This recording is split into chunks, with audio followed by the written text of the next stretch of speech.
সবাই একটু কমেন্ট করে জানিয়ে দাও তো আমার সাউন্ড ক্লিয়ার ঠিকঠাক মতো শোনা যাচ্ছে কিনা।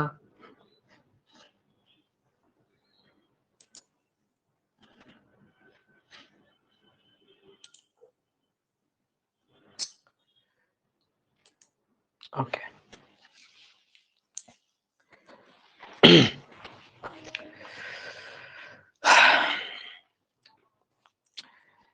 ওকে, হ্যাঁ, সাউন্ড ঠিক আছে। তাহলে আশা করি সবাই খুব ভালো আছো। আজকে আমরা পরমাণুর গঠন ও নিউক্লিয়ার পদার্থবিদ্যা অধ্যায়ের সপ্তম ক্লাসটা করব। আমরা গত ক্লাসে তেজস্ক্রিয় ক্ষয় সূত্রটা শিখছিলাম এবং সূত্র রিলেটেড দুই একটা প্রবলেমও কিন্তু আমরা দেখা শুরু করছিলাম। তা আজকে মূলত ক্লাসটা হবে প্রবলেম সলভের উপরে। আজকে আমরা এই অধ্যায়ের অনেকগুলো প্রবলেম সলভ করব। বিশেষ করে তেজস্ক্রিয়তা ক্ষয় সূত্র এই অংশের যে প্রবলেমগুলো ধরো অ্যাডমিশন টেস্ট বা সৃজনশীল প্রশ্ন হিসাবে বোর্ড পরীক্ষাতে আসে, তো আজকে আমরা সেই টাইপের প্রশ্নগুলো সলভ করব। তো সবাই দ্রুত যুক্ত হয়ে যাও, সবাই দ্রুত দ্রুত করে যুক্ত হয়ে যাও। আজকে আমরা দ্রুত ক্লাসটা শুরু করে দিব। ঠিক আছে? হ্যাঁ, সবাই ভালো আছো? হ্যাঁ, ভালো আছি। জান্নাতুল ফেরদৌস ভাই কেমন আছেন? ভালো আছি। হ্যাঁ, এমডি শাহরিয়ার ফাহাদ ভাই, আমি ওই ব্যাপে ক্লাস করতে পারছি না কেন? এটা তো আমি বলতে পারছি না, তুমি কেন ওই ব্যাপে ক্লাস করতে পারছো না? দাদা আর কয়টা ক্লাস লাগবে? আরো লাগবে, 10-12টা তো লাগবেই। তামিম হাসান, দাদা আদাব, হ্যাঁ আদাব। ভাইয়া কেমন আছেন? ভাইয়া ভালো আছি। এমডি জাহিদ, নাজমুন নাহার দীপা, আমার নাম নিলাম, তোমার নাম নিলাম। ঠিক আছে, ওকে ওকে। তাহলে চলো শুরু করে দিই, মোটামুটি সবাই জয়েন হয়ে গেছে। ঠিক আছে, অলরেডি 2 মিনিট হয়ে গেছে, আমরা শুরু করে দিব। দেখো, প্রথমে আজকে আমরা যে টপিকটা পড়বো সেই টপিকটার নাম হচ্ছে গড় আয়ু। আমরা গত ক্লাসে কিন্তু অর্ধায়ু পড়ছিলাম, মনে আছে তোমাদের? অর্ধায়ু পড়ছিলাম, অর্ধায়ু। অর্ধায়ু এবং অবক্ষয় ধ্রুবকের সম্পর্কটা আমরা দেখছিলাম, ল্যামডা এবং টি হাফের সম্পর্ক। তো আজকে আমরা প্রথমে একটা টপিক দেখব, সেটা হচ্ছে গড় আয়ু। তাহলে সুন্দর করে লিখে ফেলো, গড় আয়ু। গড় আয়ু কি জিনিসটা? গড় আয়ুটা কি? যেমন আমরা অনেক সময় দেখি না, আদমশুমারির সময় কোন একটা দেশের মানুষের গড় আয়ু হিসাব করে। যেমন বাংলাদেশের মানুষের গড় আয়ু কম। বাংলাদেশের মানুষ গড়ে ধরো যে ওই 60 থেকে 70 বছর আছে, কিন্তু বছরের উপরে। তো জাপানের মানুষ স্বাস্থ্যকর খাবার দাবার খায়, ভেজাল মুক্ত খাবার দাবার খায় এবং ওরা খুবই স্বাস্থ্য সচেতন। ঠিক আছে, সবসময় কাজ বাজ করে, খাবার টাবার ঠিকঠাক ভাবে পরিমাণ মতো খায়, পরিমাপ মতো খায়। এই কারণে ওদের মনে করো আয়ুষ্কাল বেশি, গড় আয়ুষ্কাল বেশি। কিন্তু বাংলাদেশের মানুষ দেখো হুটহাট করে মারা যায়। বাংলাদেশের মানুষের মনে করো আমরা তো মনে করো যে জন্ম থেকেই ভেজাল খাই। তো এই কারণে আমাদের গড় আয়ুটা একটু কম হয়। তো এই গড় আয়ু আসলে কিভাবে হিসাব করা হয়, মানুষের ক্ষেত্রে গড় আয়ুটা কিভাবে হিসাব করে, বা কোনো একটা দেশের ক্ষেত্রে গড় আয়ুটা কিভাবে হিসাব করে?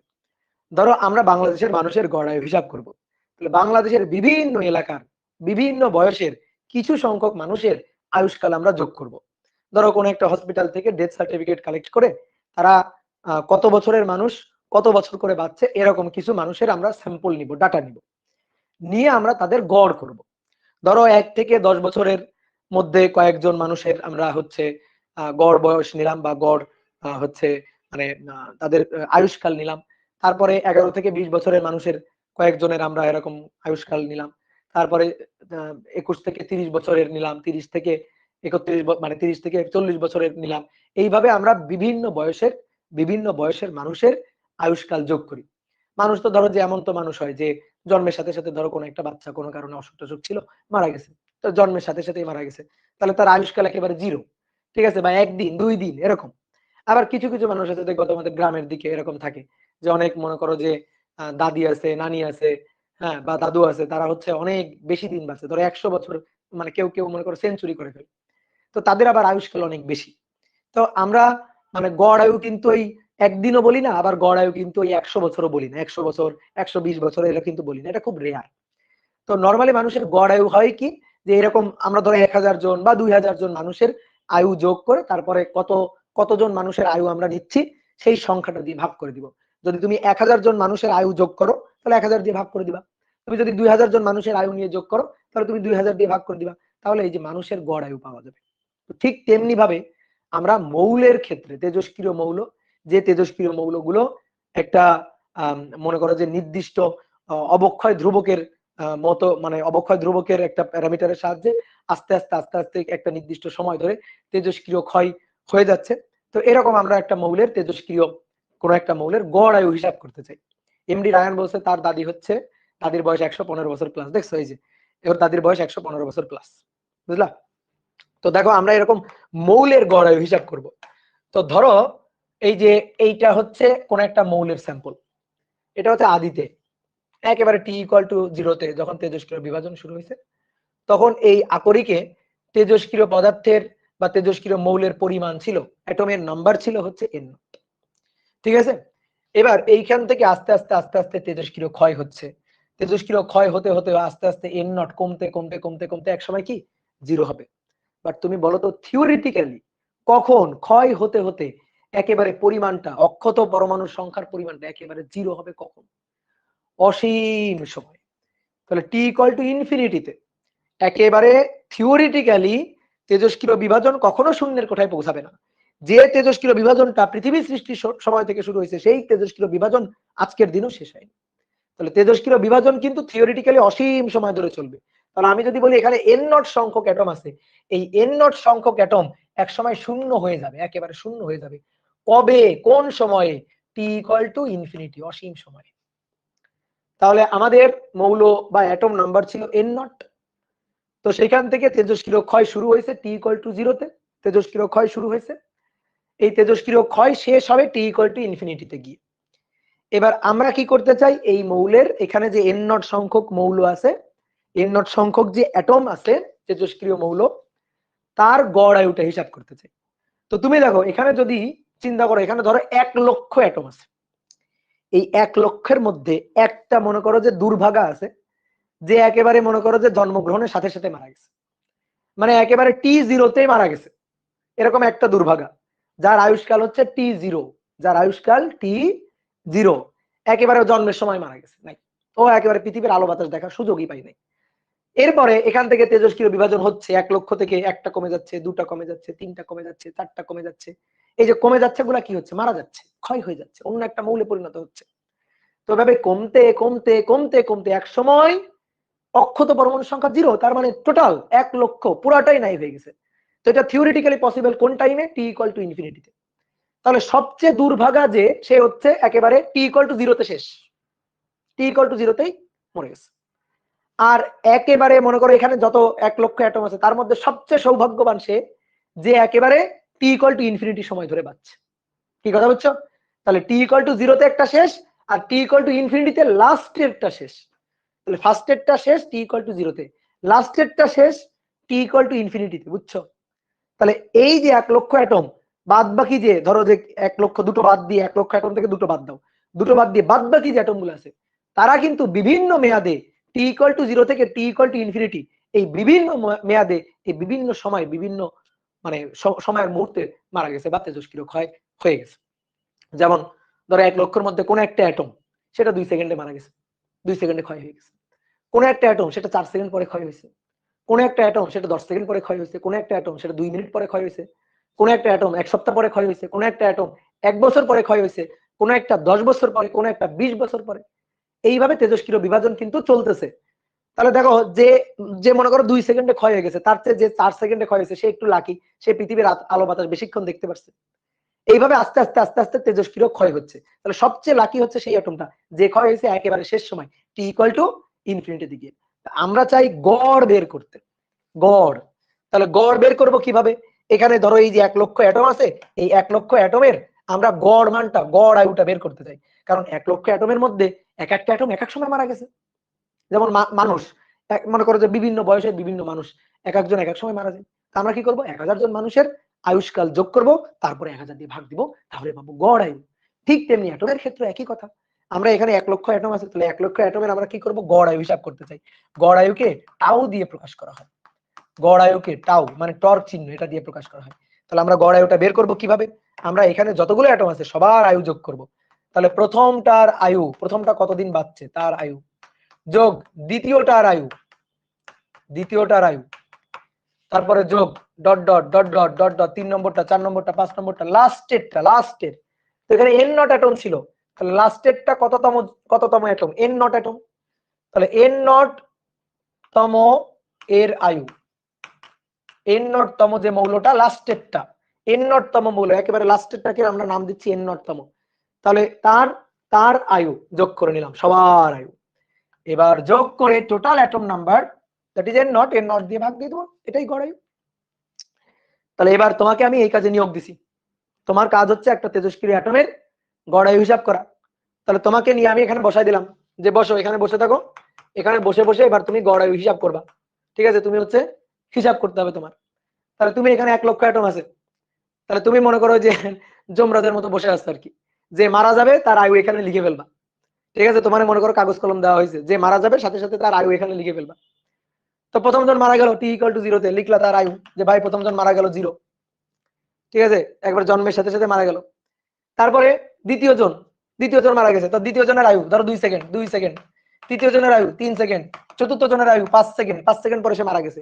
যে যত সেকেন্ড পরে মারা যাবে তার আয়ু তত সেকেন্ড, সে তত তত সময় ধরে পৃথিবীর আলো বাতাসে ছিল, তার বয়স সেইটা। তারপরে এরপরের জন ধরো 10 সেকেন্ড, এরপরের জন 1 দিন, এরপরের জন 10 দিন, এইভাবে যোগ করতে করতে করতে করতে এন নট তম যে, তো সে হচ্ছে অসীম। তো এবার তুমি বলো তো, তুমি এইভাবে 1 লক্ষ অ্যাটমের আয়ু এইভাবে যোগ করতে পারবা? যোগ করতে পারবা না তো, কারণ তুমি গড় আয়ু বের করার আগে তুমি মরে গেছো, তুমিই মরে গেছো, মানে মৌলের গড় আয়ু বের করতে গিয়ে তুমি শেষ। কেন? তুমি তো আর অসীম সময় বাঁচবা না, তাই না? তুমি টি=ইনফিনিটি সময় বাঁচবা। এখানে যে লাস্টের যে এন নট তম যে অ্যাটমটা, তার আয়ুতে ইনফিনিটি। তাহলে তুমি তুমি নিজেই হিসাব করতে করতে তো তুমিই তো এক সময় পৃথিবী ছেড়ে চলে যাবে, কিন্তু তেজস্ক্রিয় বিভাজন তো শেষ হবে না। তাহলে দেখো ম্যানুয়ালি এই জিনিসটা করা সম্ভব না, ম্যানুয়ালি এই গড় আয়ুটা বের করা সম্ভব না। তাহলে আমাদের বুদ্ধি খাটাইতে হবে, খাতা কলমের হিসাবটা জোরদার ভাবে করতে হবে, চালাকি করে খাতা কলমের হিসাবটা করে দেখি তো কোনোভাবে গড় আয়ুটা বের করা যায় কিনা কোনো মৌলের।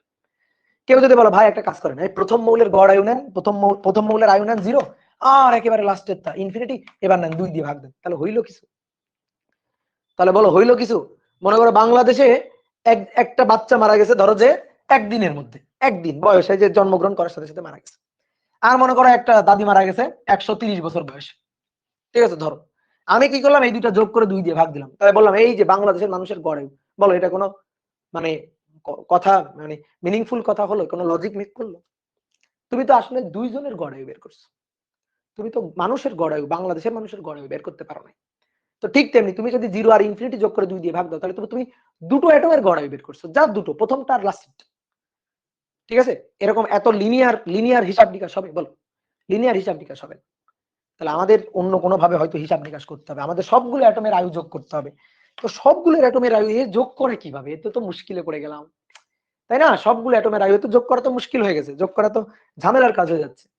সবগুলো অ্যাটমের আয়ু যোগ করে কিভাবে? এইবার আসলে চালাকি শুরু।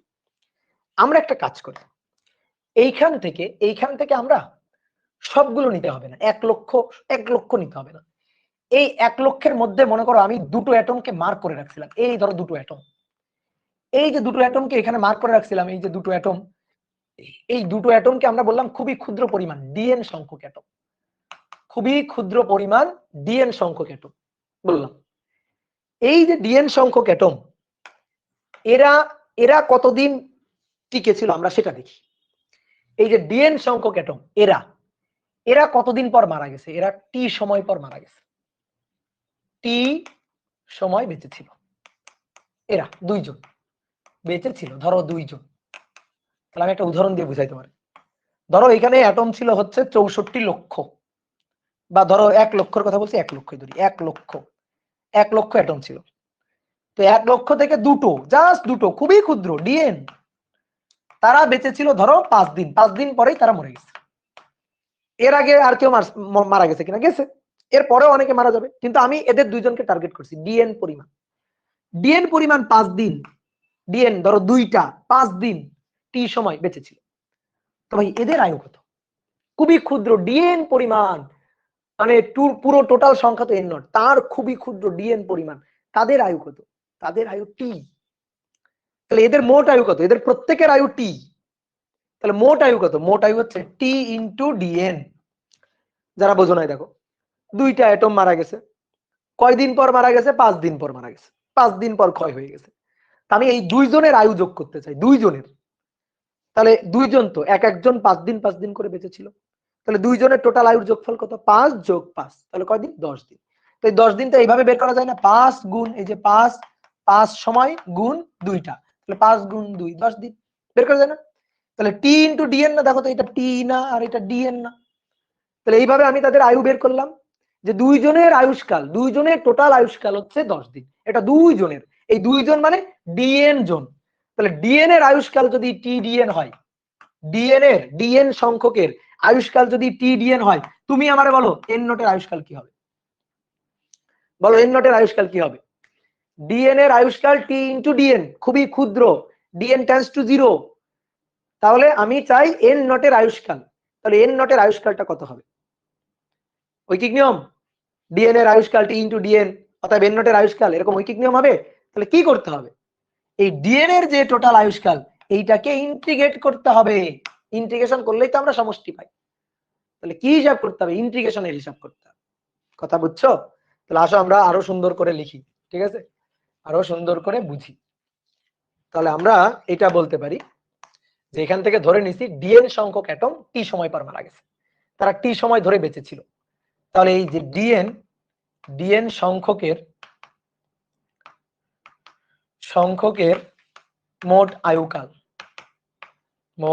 আয়ুষ্কাল টি ইনটু ডিএন, কিন্তু এটা তো ডিএন, খুবই ক্ষুদ্র ডিএন সংখ্যকের। আমি চাই তো টোটাল টোটাল মোট এন নটের আয়ুষ্কাল চাই, মোট এন নটের আয়ুষ্কাল চাই। তাহলে এন নটের আয়ুষ্কাল কত হবে? এটার ইন্টিগ্রেশন, এই ডিএন সংখ্যকের আয়ুষ্কাল এটা বের করছি, ডিএন সংখ্যকের, আমি টোটাল এন সংখ্যকের চাই, টোটাল ইন্টিগ্রেশন। তাহলে এইটা হচ্ছে এই যে প্রথম, দ্বিতীয়, তৃতীয়, চতুর্থ ইন্টিগ্রেশন করলে তো ভাই সমষ্টি পাই, আর সমষ্টি বের করার সবচেয়ে স্মার্ট ওয়েটা হচ্ছে ইন্টিগ্রেশন। তাহলে উপরে তো সমষ্টি, আয়ুষ্কালের সমষ্টি কাদের? এন নটের সবার। তাহলে এই যে সবার আয়ুষ্কালের সমষ্টি, integration of T into dn. তাহলে অতএব গড় আয়ু, তাহলে গড় আয়ু টাও, এটা হবে integration t into dn divided by n naught, তাহলে এইটা হচ্ছে গড় আয়ু বের করার মূল সূত্র। এবার আমরা ডেরিভেশন করে যে উপরে ইন্টিগ্রেশন করব, করে যা পাবো তাকে এন নট দিয়ে ভাগ দিব, দেখি আমরা গড় আয়ু পাই কিনা। কি কথা বুঝছো? দেখি আমরা গড় আয়ু পাই কিনা।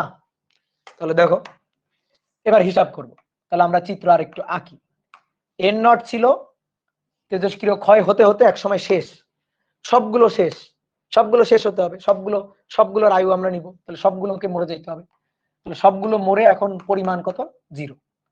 কোন সময়? টি ইকুয়াল টু ইনফিনিটি আর টি ইকুয়াল টু 0তে। তাহলে শুরু হয়েছিল টি 0তে ক্ষয়, শেষ হবে টি ইনফিনিটিতে। তাহলে এখানে যারা মারা গেছে তারা এই 0 থেকে ইনফিনিটি এই সময়ের মধ্যে মারা যাবে, লিমিট পেয়ে গেছে, 0 টু ইনফিনিটি সময়ের লিমিট পেয়ে গেছে। তাহলে এবার এর মধ্য থেকে ডিএন পরিমাণ তারা বেঁচে ছিল টি সময় বেঁচে ছিল, ডিএন পরিমাণ বেঁচে ছিল টি সময়। তাহলে অতএব এই টি ইনটু ডিএন এটা হবে ডিএন এর আয়ু, যে ডিএন এর আয়ু হচ্ছে টি ইনটু ডিএন, তাহলে মোট এন নটের আয়ু কত হবে? এটার ইন্টিগ্রেশন। তাহলে যেহেতু এই পাশে লিখছি আর নতুন করে লেখার দরকার নেই, লিখে ফেলি এবার। তাহলে অতএব এন নট অ্যাটমের মোট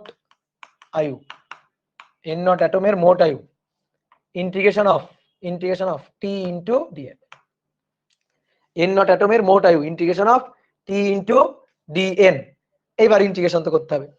তো এবার তুমি দেখো তো তুমি জানো কিনা এন ইকুয়াল টু বা ডিএন ডিটি এটা ইকুয়াল টু তো ভাই মাইনাস ল্যামডা এন, কিন্তু মাইনাসটা মিন করে হচ্ছে হ্রাস পাচ্ছে না বৃদ্ধি পাচ্ছে, ঠিক আছে, ক্ষয়ের বৃদ্ধি না হ্রাস, তো হ্রাস, তো এই কারণে মাইনাস দেওয়া হয়।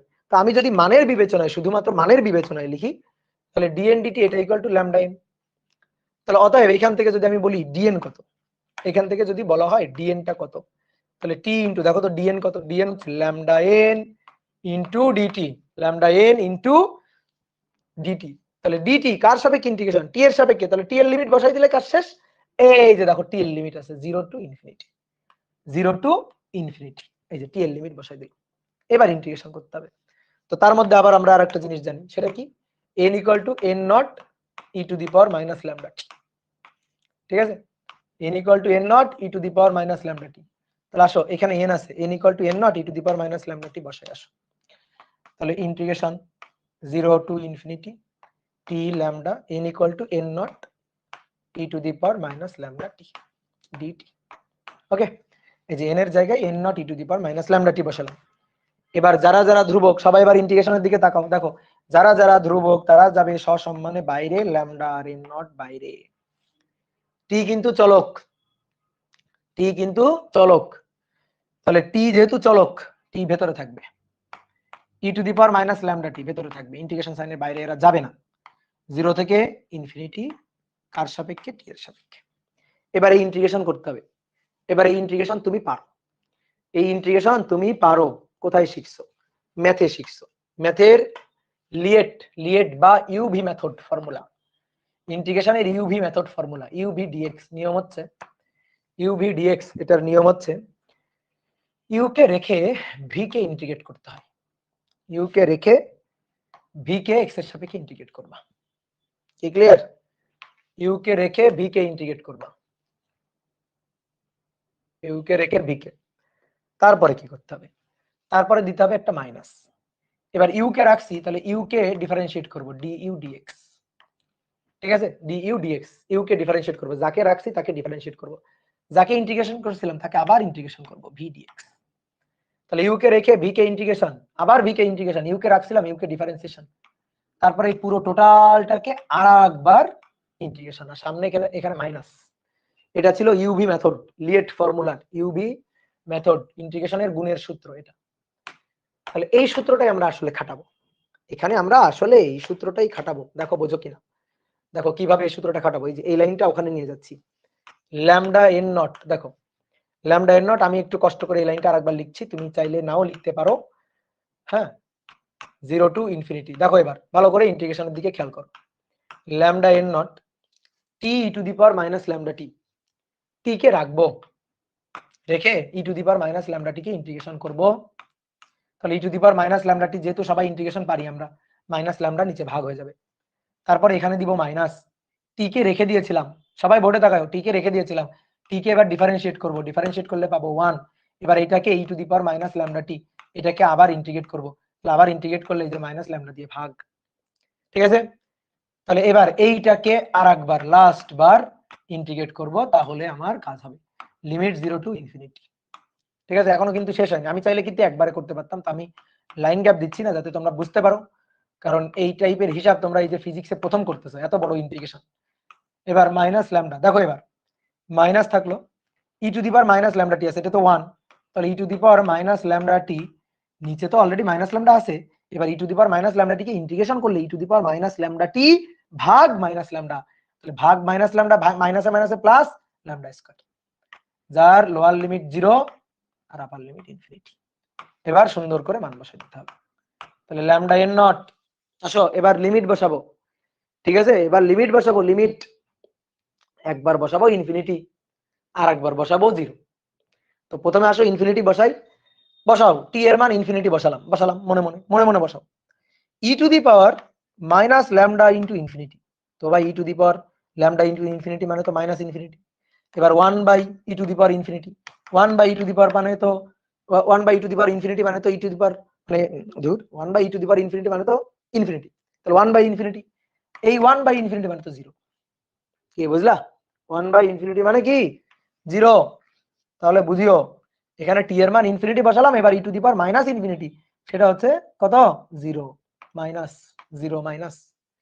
এবার ই টু দি পাওয়ার আবার বসাও মাইনাস ল্যামডা টি, আবার বসাও ইনফিনিটি, আবার একটা 0, এবার মাইনাস। ওকে, এইবার বসাইতে হবে 0, এখানে বসাবো 0, এখানে বসাবো 0। তো ভালো করে দেখিও, E to the power minus lambda টি, টি এর মান যদি 0 বসে তাহলে E to the power minus 0 মানে 1, ই টু দি পাওয়ার 0 মানে 1, কিন্তু এই যে একটা টি আছে, যে এই টি এর মানও যে আবার 0 বসবে, তাহলে আবার সেই 0 0 0 0, তিনটা 0 হয়ে গেল। এবার minus E to the power minus lambda টি, টি এর মান 0 বসাও, E to the power minus 0, that is 1 1, নিচে কি ল্যামডা স্কয়ার। তাহলে অবশেষে আমরা লিমিট বসাতে সমর্থ হইলাম, এবং লিমিট বসানোর পরে আমরা যেটা পাইলাম সেটা হচ্ছে মাইনাসে মাইনাসে প্লাস 1 বাই ল্যামডা স্কয়ার, আর এটা ল্যামডা ইনটু এন নট, তাহলে ল্যামডা ল্যামডা স্কয়ার কেটে নিচে একটা ল্যামডা, তাহলে উপরে এন নট নিচে ল্যামডা। চাইছিলাম কি? চাইছিলাম গড় আয়ু, চাইছিলাম গড় আয়ু। এই গড় আয়ু হচ্ছে মোট আয়ু, এই যে এই মোট আয়ু, এটা এটার মান হচ্ছে n নট বাই ল্যামডা। দেখো এই যে দেখো এটার মান আমরা কি পাইলাম, n নট বাই ল্যামডা পাইলাম। এই যে n নট বাই ল্যামডা, এখন আমরা হিসাব করে এটা পাইলাম যে n নট বাই ল্যামডা। তাহলে সুন্দর করে এটা বসাই দিব n নট বাই ল্যামডা, তাকে আবার ভাগ দিব আমরা n নট দিয়ে, n নট কাটাকাটি, তাহলে অতএব tau equal to 1 divided by lambda. তাহলে এত কাঠখড় পুড়িয়ে আমরা আসলে পাইলাম টাউ ইকুয়াল টু গড় আয়ু ইকুয়াল টু অবক্ষয় ধ্রুবকের বিপরীত রাশি, দ্যাট ইজ 1 বাই ল্যামডা। কি বুঝতে পেরেছো বলো? তাহলে অবক্ষয় ধ্রুবক এর বিপরীত রাশি হচ্ছে গড় আয়ু, বা গড় আয়ু এর বিপরীত রাশি হচ্ছে অবক্ষয় ধ্রুবক। আমাদের বোর্ড বইয়ে লিখছে যে তোমরা স্যার উইন্ডোজটা অ্যাক্টিভ করে নেন, ওই না ওটা অ্যাক্টিভ করা যাবে না, ঠিক আছে। Tau equal to 1 divided by lambda, এটা আমরা পাইলাম। আমাদের বোর্ড বইয়ে লিখছে এই ম্যাথ, এই ডেরিভেশন কঠিন ডেরিভেশন, ঠিক আছে, এই ডেরিভেশন কঠিন ডেরিভেশন, এত কঠিন ডেরিভেশন ফিজিক্সে করার কিছু নেই, সুতরাং আমরা করব না, আমরা খালি জেনে রাখি, ঠিক আছে। তুমি খালি বিশ্বাস করো যে tau equal to 1 divided by lambda. তো আমরা ওই যে বিশ্বাস করে নিব না, আসলে আমরা তো একটু জানতে চাই, আমাদের তো জানার অনেক ইচ্ছা, তো এই কারণে আমরা ডেরিভেশন করে করে বের করছি, ঠিক আছে। স্মৃতির পাতায় রেখে দাও, স্মৃতির পাতায়, তারপরে নোট খাতায় রেখে দাও, ভবিষ্যতে নাতি নাতনিদের দেখাবা যে দেখো এক সময় আমরা এই ডেরিভেশনটা করছিলাম, কিন্তু এখন এই ডেরিভেশন মানে লাগবে না, আমার লাগবে আসলে এই সূত্রটা, ম্যাথ ট্যাথ করতে যাই করতে লাগবে হচ্ছে এই সূত্রটা। ফারহানা ইসলাম বলছে হাতি পুড়িয়ে মাছি পেয়েছি, হ্যাঁ তাই, হাতি পুড়িয়ে আসলে মাছি পাওয়া গেছে, এই ঠিক আছে, এই যে হাতি আর এটা হচ্ছে মাছি, বুঝতে পারছো?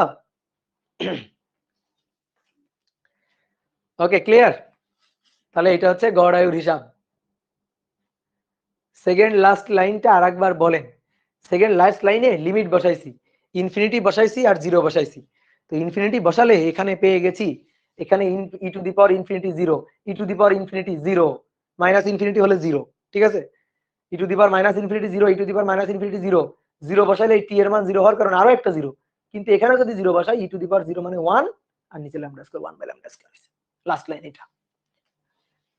তো মোটামুটি সূত্রের প্যাকেজ এখন আমার হাতে চলে আসছে, আর আমার চিন্তা নাই, এইবার আমরা ম্যাথের হিসাব নিকাশ করতে পারবো। তো চলো চলো চলো দ্রুত হিসাব করে ফেলি, চেঞ্জ করলাম, ঠিক আছে, যারা তুলতে পারো নাই পরে তুলে নিও,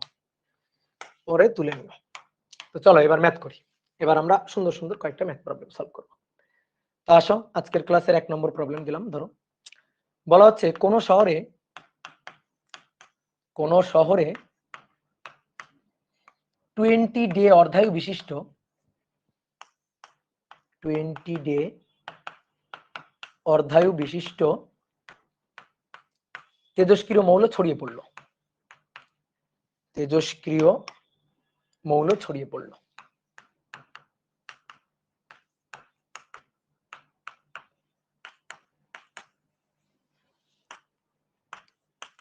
তেজস্ক্রিয় মৌল ছড়িয়ে পড়লো, তেজস্ক্রিয়তার মাত্রা, ওই শহরে বর্তমানে যে তেজস্ক্রিয়তার মাত্রা আছে, এই তেজস্ক্রিয়তার মাত্রা সহনশীল মাত্রার, যেটা মানুষ সহ্য করতে পারে আর কি, সহনশীল মাত্রার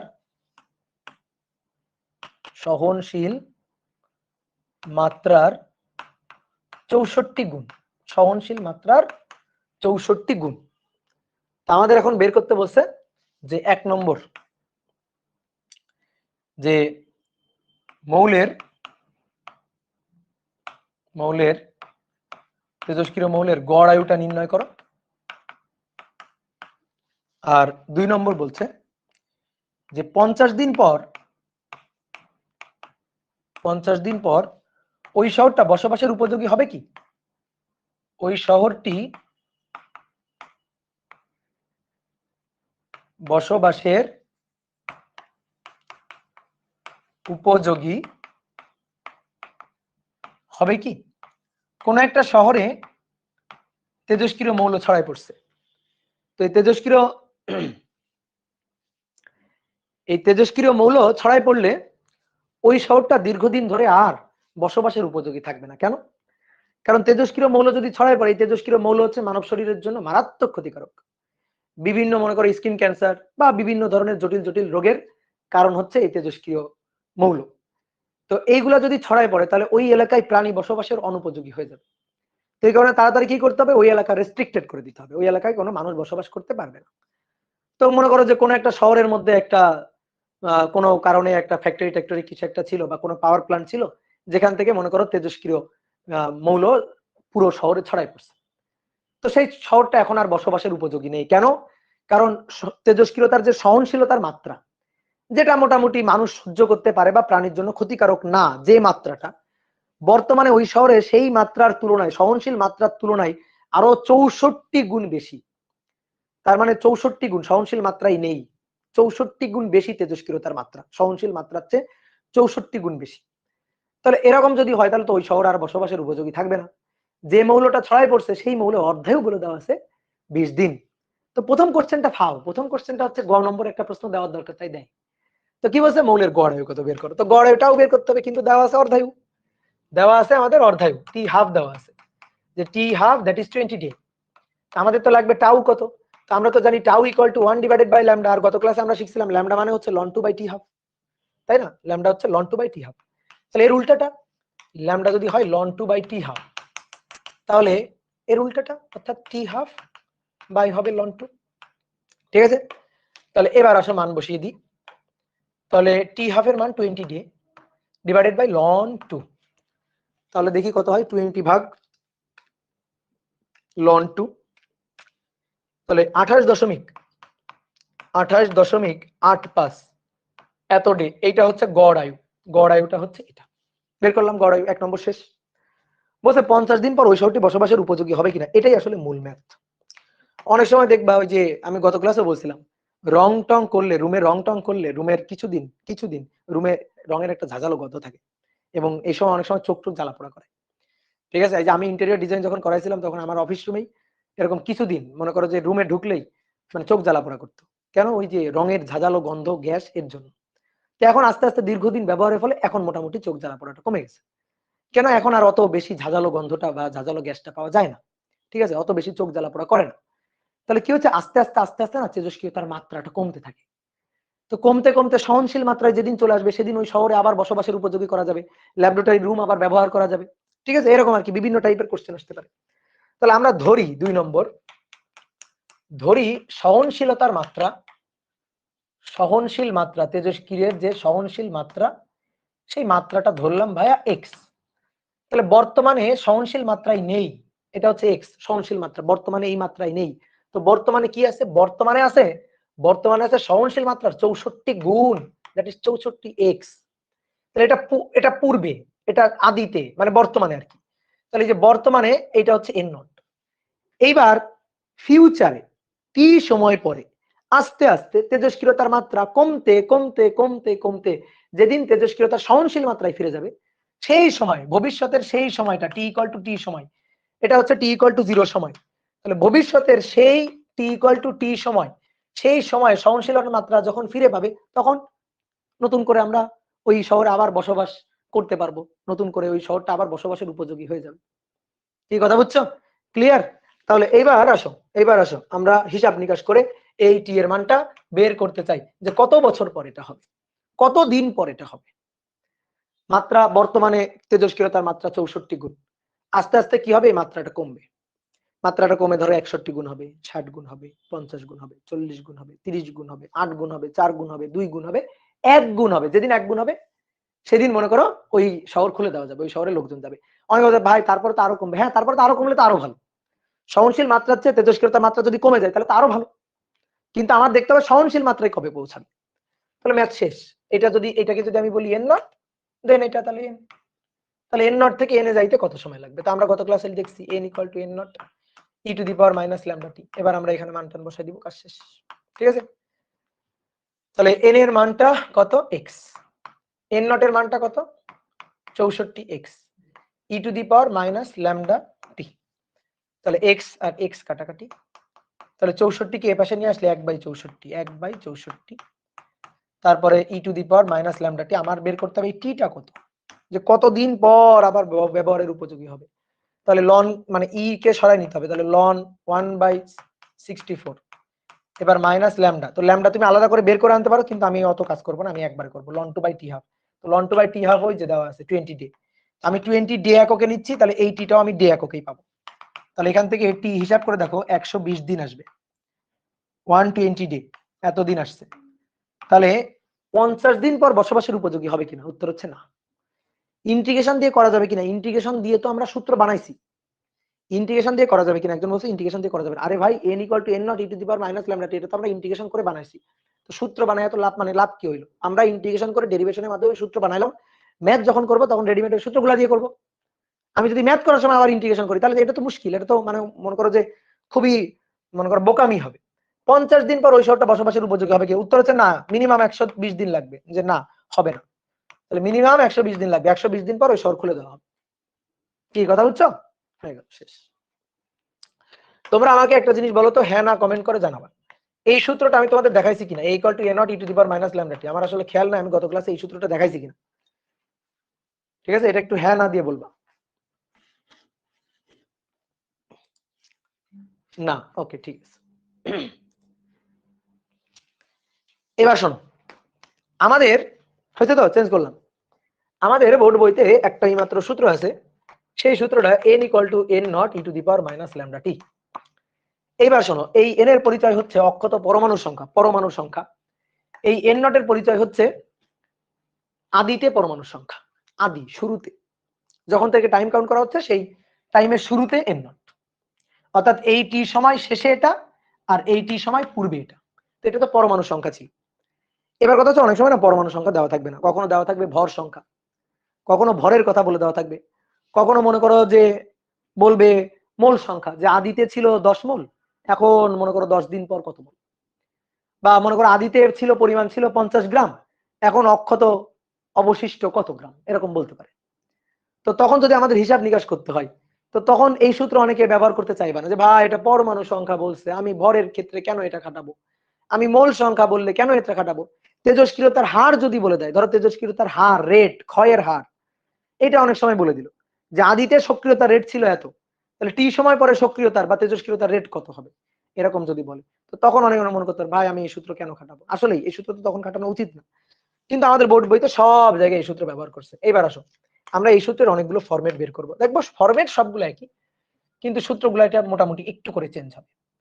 তো n = n naught E to the power minus lambda T, এই যে এইটা ছিল হচ্ছে আমাদের মূল সূত্র, এটা ছিল আমাদের মূল সূত্র, যেখানে n এবং n নট হচ্ছে পরমাণুর সংখ্যা।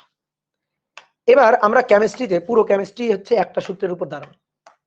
দেখো তো মনে পড়ে কিনা, কেমিস্ট্রির একটা সূত্র, মোল সংখ্যা হচ্ছে ভর ভাগ আণবিক ভর, অণুর সংখ্যা ডিভাইডেড বাই অ্যাভোগাড্রো সংখ্যা। ঠিক আছে, এই একটা সূত্র দিয়ে কেমিস্ট্রি সব শেষ। তাহলে আসো তো, এই n কে, পরমাণুর সংখ্যাকে আমরা মোল সংখ্যাতে রূপান্তরিত করতে পারি কেমনে? এই যে এইটুকু ঢেকে রাখলাম, নেই এইটুকু, এইটুকু যদি ঢেকে রাখি তাহলে পরমাণুর সংখ্যা হচ্ছে মোল সংখ্যা ইন্টু অ্যাভোগাড্রো সংখ্যা, পরমাণুর সংখ্যা মোল সংখ্যা ইন্টু অ্যাভোগাড্রো সংখ্যা, তাহলে মোল সংখ্যা ইন্টু অ্যাভোগাড্রো সংখ্যা। এখানে n নট, এটা আদি পরমাণু সংখ্যা, তাহলে আদি মোল সংখ্যা ইন্টু অ্যাভোগাড্রো সংখ্যা। বুঝছো না বুঝো নাই? ঠিক আছে, বুঝছো নাকি বুঝো নাই? n = এই যে n = n ইন্টু n, তাহলে এইটা, এই nটা ছিল অক্ষত অ্যাটম সংখ্যা, তাহলে এটা অক্ষত মোল সংখ্যা, এটা আদিতে অ্যাটম সংখ্যা, তাহলে এটা আদি মোল সংখ্যা। na আবার na নট, এটা আবার বইলো না, অ্যাভোগাড্রো সংখ্যার আবার নট টট হবে E to the power minus lambda টি। তাহলে সুন্দর করে এবার কাটাকাটি করে দাও, কাটাকাটি করে দিলে na আর na কাটাকাটি, তাহলে na আর na যদি কাটাকাটি হয়ে যায় তাহলে তবে n = হবে n naught E to the power minus lambda T. এই যে এটা হবে n = n naught E to the power minus lambda টি। তাহলে দেখো মোল সংখ্যা দিয়েও কিন্তু সূত্রের ফরম্যাটটা আসলে একই। ঠিক আছে, সূত্রের ফরম্যাটটা আসলে একই। এবার আসো, কেউ যদি চায় ভার, আমি ভর সংখ্যা দিয়ে বলবো, আচ্ছা আমার কোনো আপত্তি নাই। n তো মোল সংখ্যা ছিল, তাকে ভর ভাগ আণবিক ভর, ভর ভাগ আণবিক ভর। n নট তো আদি মোল সংখ্যা, তাহলে ভর নট ডিভাইডেড বাই আণবিক ভর নট হবে, আণবিক ভর তো মৌলের আণবিক ভর, এটা ফিক্স মান, তাহলে E to the power minus lambda টি। তাহলে এবার m দুই পাশ থেকে কেটে গেল, তাহলে m যদি দুই পাশ থেকে কেটে যায় তাহলে অতএব m = হবে m naught E to the power minus lambda টি। তাহলে আমি যদি ভর দিয়েও বলি তাহলে সূত্রের ফরম্যাটটাও একই। ঠিক আছে, তাহলে যেভাবে বলি না কেন সূত্রের ফরম্যাট একই। এবার আসো, আমরা তেজস্ক্রিয়তার হার দিয়ে বলতে চাই, তেজস্ক্রিয়তার হার মানে ক্ষয়ের হার, তেজস্ক্রিয়তার হারের হিসাবে করতে চাই।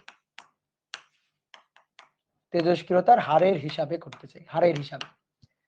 তো তেজস্ক্রিয়তার হারের হিসাবটা কেমন হবে? তেজস্ক্রিয়তার হারের হিসাব হচ্ছে ক্ষয়ের হার, রেট। ওই যে কুমড়া খাওয়ার হার, প্রথম দিন 32 কেজি পার ডে, তারপরের দিন 16 কেজি পার ডে, তারপরের দিন 8 কেজি পার ডে। দিন যত যাচ্ছে কুমড়ার পরিমাণও কমতেছে, কুমড়া ক্ষয়ের রেটও কমতেছে, দুটো জিনিস। আমরা এতক্ষণ পরিমাণ, অক্ষত অ্যাটম সংখ্যা, অক্ষত মোল সংখ্যা এগুলা দিয়ে করছি। এবার রেট দিয়ে হিসাব করব, যে প্রথম দিন রেট যা ছিল 4 দিন পর তো রেট তা নেই, তাহলে রেটের হিসাবে করব। তাহলে দেখো আমি তোমার বুঝাই দিই আগে। মনে করো কোন একটা তেজস্ক্রিয় মৌলের আদি অ্যাটম সংখ্যা n not, t equal to 0 তে। এবার এখান থেকে তেজস্ক্রিয় ক্ষয় হতে হতে t সময় পর অবশিষ্ট আছে n, t equal to t সময় পর অবশিষ্ট আছে n পরিমাণ। ক্ষয় হতে হতে হতে হতে এক সময় এখানে গিয়ে দাঁড়াইছে, তাহলে ক্ষয় হতে হতে এখানে গিয়ে দাঁড়াইছে t ইকুয়াল টু t সময় পর, এখন অবশিষ্ট আছে n পরিমাণ। তা আমরা কি করতে চাই, এখান থেকে তেজস্ক্রিয় ক্ষয়ের হার দিয়ে এই সূত্রটাকে দেখাইতে চাই। তাহলে আমরা যেটা জানি, সূত্রটা যেটা জানি, মূল সূত্র যেটা জানি, সেটা তো ভাই আগে একটু লিখি। n equal to n naught e to the power minus lambda T. এগুলা কি ক্ষয়ের হার? না, অক্ষত অ্যাটম সংখ্যা, আদি অ্যাটম সংখ্যা। আমার দরকার ক্ষয়ের হার, তাহলে আমার দরকার ডিএনডিটি।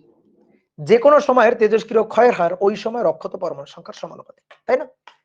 তাহলে টি সময় ক্ষয়ের হার ডিএনডিটি, এটা ছিল এই সময়ের অক্ষত পরমাণু সংখ্যা এন এর সমানুপাতিক। এই সময় অক্ষত কত? এন, তার সমানুপাতিক সামনে একটা এই যে মাইনাস ল্যামডা। যদি বলি এই সময়ের ক্ষয়ের হারটা কত, এই সময় ক্ষয়ের হার কত, আদিতে ক্ষয়ের হার কত, একেবারে শুরুতে তেজস্ক্রিয় বিভাজনের শুরুতে ক্ষয়ের হার ডিএন নট বাই ডিটি, এটা সমান সমান মাইনাস ল্যামডা এন নট। কারণ এই সময় ক্ষয়ের রেটটা হবে এই সময়ের অক্ষত পরমাণু সংখ্যার সমানুপাতিক। তো এই সময় আদিতে অক্ষত কত? এন নট, তার সমানুপাতিক। তেজস্ক্রিয় বিভাজনের রেটটা তো সবসময় সমান না। প্রথম দিন কুমড়া খাওয়ার রেট 32 কেজি পার ডে, প্রথম দিন 64 কেজি কুমড়া ছিল, ক্ষয়ের হারও বেশি। কিন্তু তারপরের দিন কুমড়া কমে গেছে, ক্ষয়ের হারও কমে গেছে। তাহলে যে কোনো সময়ের কুমড়ার পরিমাণ ওই সময়ের বেঁচে থাকা অক্ষত কুমড়ার পরিমাণের সমানুপাতিক, সেই সেম কথা। তাহলে এবার আসো, তাহলে আমি এই যে ডিএন নট বাই ডিটি, এইটারে এত বড় জিনিসটাকে আমি আদি সক্রিয়তা বা আদি তেজস্ক্রিয়তার হার এ নট দিয়ে লিখতে পারি, আর ডিএন বাই ডিটি এইটাকে আমরা টি সময়ের তেজস্ক্রিয়তা বা সক্রিয়তার হার এ দিয়ে লিখতে পারি। কাজ হয়ে গেছে। আমরা যে সূত্রটা জানি সেই সূত্রটা হচ্ছে n equal to n naught E to the power minus lambda T. আমার ইচ্ছা হয়েছে দুই পাশে মাইনাস ল্যামডা গুণ করব, এখানে মাইনাস ল্যামডা গুণ করব, এই পাশেও মাইনাস ল্যামডা গুণ করব। তুমি জিজ্ঞেস করতে পারো ভাই কেন গুণ করলেন, আমি বলবো আমার ইচ্ছা, গুণ করলাম, ইচ্ছা। মাইনাস ল্যামডা এন, দেখো মাইনাস ল্যামডা এন মানে ডিএন বাই ডিটি, এই যে এটা মানে টি সময়ের ক্ষয়ের রেট, হার, minus lambda N naught, that is dN naught by dt, dN naught by dt e to the power minus lambda টি। এবার এই ডিএন বাই ডিটি এটাই তো সক্রিয়তার হার, যেটাকে আমরা এ দিয়ে লিখি, এটাই সক্রিয়তার হার। টি সময়ে সক্রিয়তার হার বা তেজস্ক্রিয়তার হার, আদিতে সক্রিয়তা বা বিভাজনের হার e to the power minus lambda t. দুনিয়া উল্টে যা, কিন্তু সূত্রের ফর্মেটা কি রকম, এই কারণে বোর্ড বইতে আসলে আলাদা আলাদা করে কোনো সূত্র বানায় নাই, সবই আসলে মূল সূত্র এক সূত্র দিয়ে চালাই দিছে। কিন্তু আমরা তো তা করবো না, আমরা তো বেশি জানতে চাই, বেশি বুঝতে চাই, এই কারণে আমরা প্রত্যেকটা সূত্র ডেরিভেশনটা দেখব। ঠিক আছে? তাহলে এইটাকে আমরা কি বলতে পারি, এর পরিচয়টা কি? এর পরিচয়টা হচ্ছে সক্রিয়তা বা তেজস্ক্রিয়তার হার। তেজস্ক্রিয়তার হার, তেজস্ক্রিয়তা, তেজস্ক্রিয়তা বা সক্রিয়তা, সক্রিয়তা বা অনেক সময় উজ্জ্বলতাও বলে, তেজস্ক্রিয় ব্রাইটনেস, উজ্জ্বলতা। ঠিক আছে? তাহলে এই হচ্ছে কথা। তাহলে সূত্র কিন্তু একই রকমই পেয়ে গেলাম আমরা, তাই তো? চলো নেক্সট। বলা হচ্ছে 2 নম্বর প্রবলেম, বলা হচ্ছে একটি তেজস্ক্রিয়তা মাপক যন্ত্রে একটি তেজস্ক্রিয়তা মাপক যন্ত্রে কোন তেজস্ক্রিয় মৌলের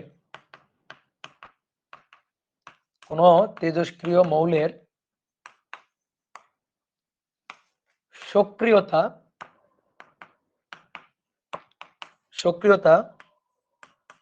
3500 ডিপিএম, 10 ঘন্টা পর সক্রিয়তা পাওয়া গেল, 10 ঘন্টা পর সক্রিয়তা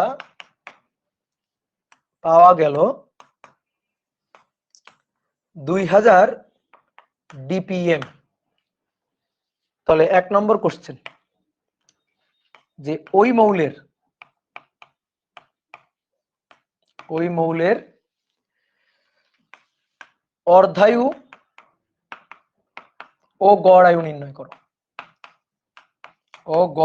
নির্ণয় করো। ঠিক আছে,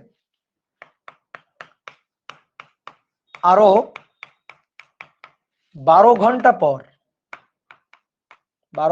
পর সক্রিয়তা কত দেখাবে, কত পাওয়া যাবে,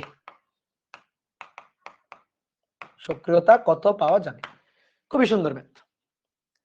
তাহলে একটা তেজস্ক্রিয় মৌল বিভাজিত হচ্ছে, তো তুমি তেজস্ক্রিয়তা মাপক যন্ত্রে ওই তেজস্ক্রিয় মৌলের বিভাজনের রেটটা পাইছো কোন একটা সময়ে কত, 3500 DPM. That means decay per minute. Decay per minute অর্থাৎ মিনিটে তেজস্ক্রিয় বিভাজন হচ্ছে 3500টা ডিকে পার মিনিট। 1 মিনিটে 3500টা তেজস্ক্রিয় ভাঙন ঘটতেছে। অর্থাৎ 1 মিনিটে কোন একটা মৌল অন্য একটা মৌলে বা কোন একটা মৌল তার অন্য একটা আইসোটোপে পরিণত হচ্ছে, তেজস্ক্রিয় বিভাজন করতেছে। আমরা এটা তেজস্ক্রিয়তা মাপক কোন একটা যন্ত্রে বা কোন একটা সেন্সরে এটা আমরা পাইছি। তার 10 ঘন্টা পর তেজস্ক্রিয়তার রেট কি একই থাকবে? এটা কি ঐকিক নিয়ম মানে না? তাহলে তার 10 ঘন্টা পর সক্রিয়তার রেট আর একই রকম থাকবে না। 10 ঘন্টা পর সক্রিয়তার রেট আরো কমে যাবে, অবশ্যই কমে যাবে। তো কমে কত, 2000 ডিপিএম, অর্থাৎ ডিকে পার মিনিট কয়টায়, মানে মিনিটে কয়টায়, 2000টায়। এবার আমাদের বলছে তাহলে ওই মৌলের অর্ধায়ু আর গড় আয়ুটা বের করে দাও আমারে, এবং তারপর তুমি বের করবা 12 ঘন্টা পর, আরো 12 ঘন্টা পর সক্রিয়তার রেটটা কেমন হবে। আসো প্রথম কোশ্চেনটা আগে হিসাব করি। তাহলে আমরা ওই মৌলের গড় আয়ু হিসাব করতে চাই। তাহলে দেখো সূত্র দেখো, এবার সক্রিয়তার হার বলে দিছে, সক্রিয়তা। তাহলে এন না কিন্তু এ, কিন্তু রেট বলে দিছে ডিপিএম, মিনিটে এত টি। তাহলে A equal to A naught E to the power minus lambda t, শেষ। তাহলে এর মান হচ্ছে 2000, এর মান হচ্ছে 2000। চিত্র কি আঁকতে হবে বলো তো, চিত্র কি আঁকতে হবে বলো। এই যে এইটা হচ্ছে আদি, দ্যাট ইজ এ নট, তা থেকে এতে এসে পৌঁছাইছে, এতে এসে পৌঁছাইছে কত ঘন্টা পর, টি 10 ঘন্টা পর, 10 ঘন্টা পর। তো এর মানটা কত, এর মানটা হচ্ছে 2000 ডিপিএম, আর এই নটের মানটা 3500 ডিপিএম। ওকে, তাহলে A equal to A naught E to the power minus lambda টি। এবার এর মানটা ভাইয়া 2000, এ নটের মান 3500 e to the power minus lambda টি, টি এর মান 10 ঘন্টা, এই 10 কিন্তু ঘন্টাতে। অনেকে বলবে ভাই এটা ডিপিএম, এটা ডিপিএম, ওটা যে আওয়ারে দেওয়া আছে থাকুক, আমার তো কোনো সমস্যা নেই। এটা ডিপিএম আর এটা ডিপিএম আছে কিনা, তাহলে আমার ঝামেলা শেষ। এটা ডিপিএম, এটা ডিপিএস এ আছে, তাহলে হবে না। DPM decay per minute, DPS হলে ডিকে পার সেকেন্ড।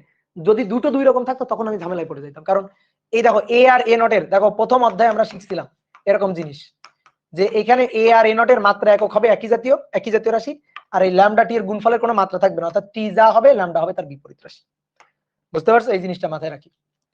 তাহলে দেখো হিসাব, এবার 2000 ভাগ 3500, তাহলে এটাও ডিপিএম এটাও ডিপিএম, ভাগ হয়তো অনুপাত একই, তাহলে একক কনভার্ট কোনো দরকার নেই, আমি একবারে লন নিয়ে নিলাম।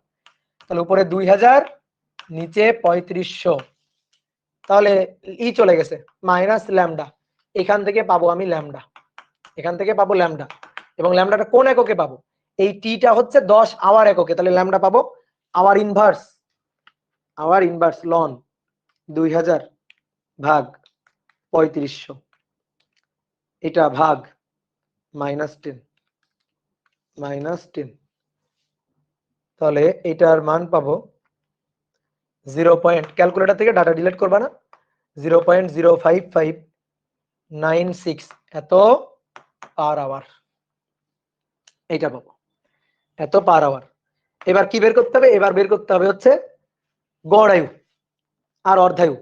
আমি অবক্ষয় ধ্রুবক পাইলাম, তাহলে গড় আয়ু হবে 1/λ, এর বিপরীত। তাহলে 1 ভাগ অ্যান্সার 17.86 এত আওয়ার। আর যদি অর্ধায়ু বের করি তাহলে ln 2/t half, ln 2 divided by lambda.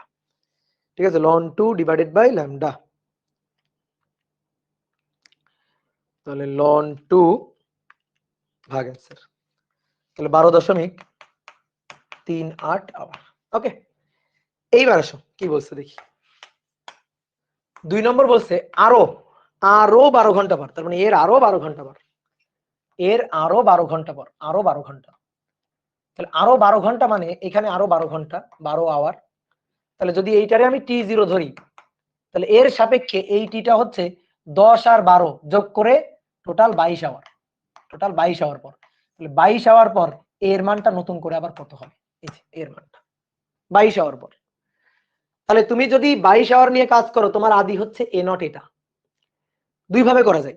আর তুমি যদি মনে করো না ভাই আমি 12 ঘন্টা নিয়ে কাজ করব, তাহলে 12 ঘন্টা নিয়ে কাজ করলে 12 ঘন্টার আগে এটা হচ্ছে আদি।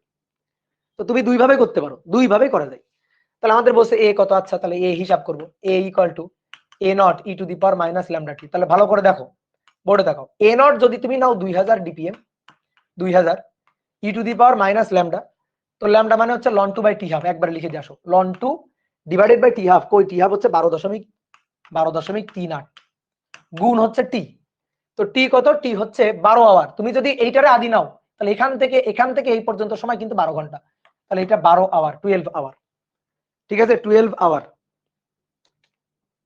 তাহলে লন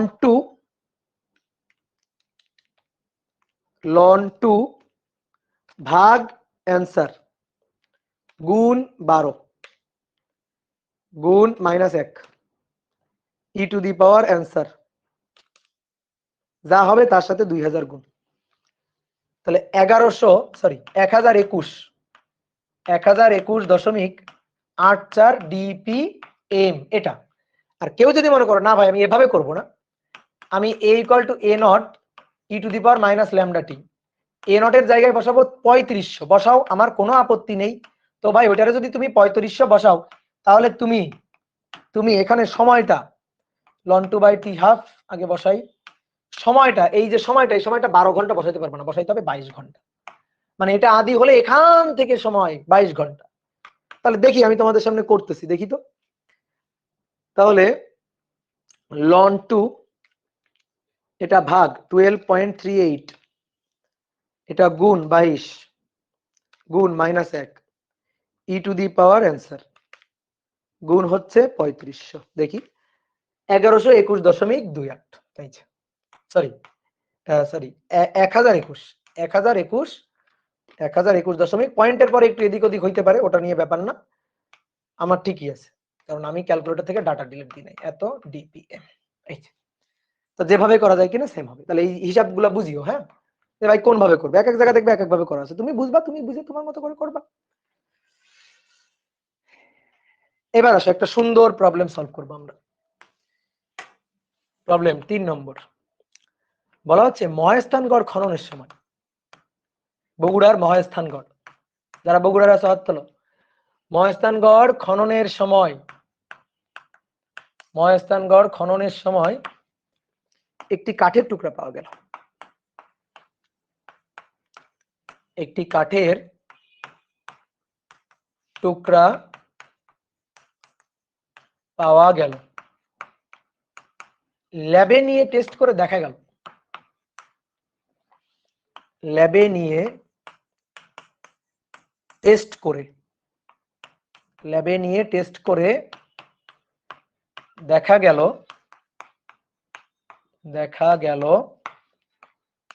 তা থেকে C612 এর সক্রিয়তা, এই যে কার্বনের যে আইসোটোপটা, এর সক্রিয়তা ঘন্টায় 360টি, এর আদি সক্রিয়তা, এটা আমরা ল্যাব টেস্ট করে পাইলাম, আর আমরা ধরো জানি বা আমরা ল্যাব টেস্ট করে এটাও পাইলাম যে এর আদি সক্রিয়তা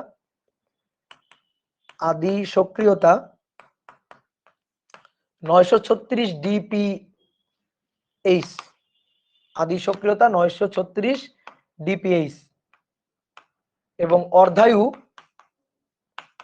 5384 বছর। ধরো কার্বন C612 এই আইসোটোপের অর্ধায়ু হচ্ছে এত বছর। তাহলে প্রথম কোশ্চেন 1 নম্বর দেওয়ার দরকার, তাই দেওয়া, অবক্ষয় ধ্রুবক কত? এই কার্বন C612 এই আইসোটোপের অবক্ষয় ধ্রুবক কত? আর 2 নম্বর হচ্ছে মহাস্থানগড়ের জমিদারের বয়স কত? মহাস্থানগড়ের জমিদারের বয়স নাকি মহাস্থানগড়ের সভ্যতার বয়স, সভ্যতার বয়স কত, আনুমানিক বয়স কত? ঠিক আছে। ফুয়াদ হাসান, এই যে ভাই বগুড়া থেকে। হ্যাঁ, তাহলে বলো ফুয়াদ, তোমার পারতে হবে, তুমি বগুড়া থেকে, বগুড়াতে ওই যে মহাস্থানগড় বগুড়াতে, বলো তোমার এই ম্যাথটা পারতে হবে। তাহলে কি বলছে দেখি, বুঝি আমরা নাকি। মহাস্থানগড় খননের সময় একটা কাঠের টুকরা পাওয়া গেছে, ধরো একটা কাঠের মূর্তি পাওয়া গেছে।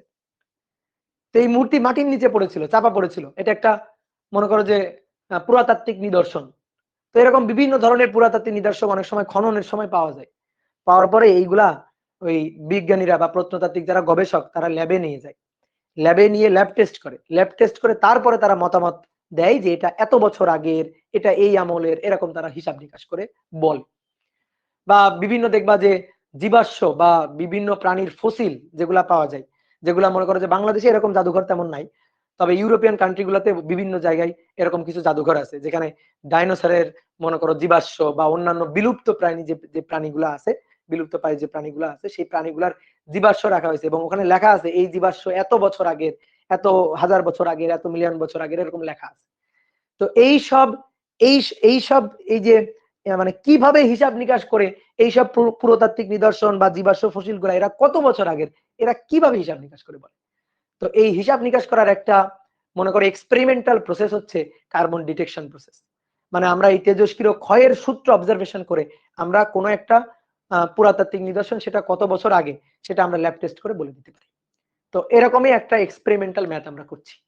মহাস্থানগড় খননের সময় একটা প্রাচীন কাঠের মূর্তি পাওয়া গেছে ধরো, তো আমরা তাড়াতাড়ি সেটা ল্যাবে নিয়ে গেলাম, মাটির নিচে পড়ে মনে করো যে কাঠটা এখন কয়লার মতো হয়ে গেছে, বোঝা যাচ্ছে এটা অনেক আগের। তো এটা আমরা তাড়াতাড়ি ল্যাবে নিয়ে গেলাম, ল্যাব টেস্ট করলাম, ল্যাব টেস্ট করে আমরা দেখতেছি যে সেখান থেকে কাঠের ওই টুকরাটা বা কাঠের মূর্তিটা থেকে কার্বন C612 এর সক্রিয়তা হচ্ছে ঘন্টায় 360টি।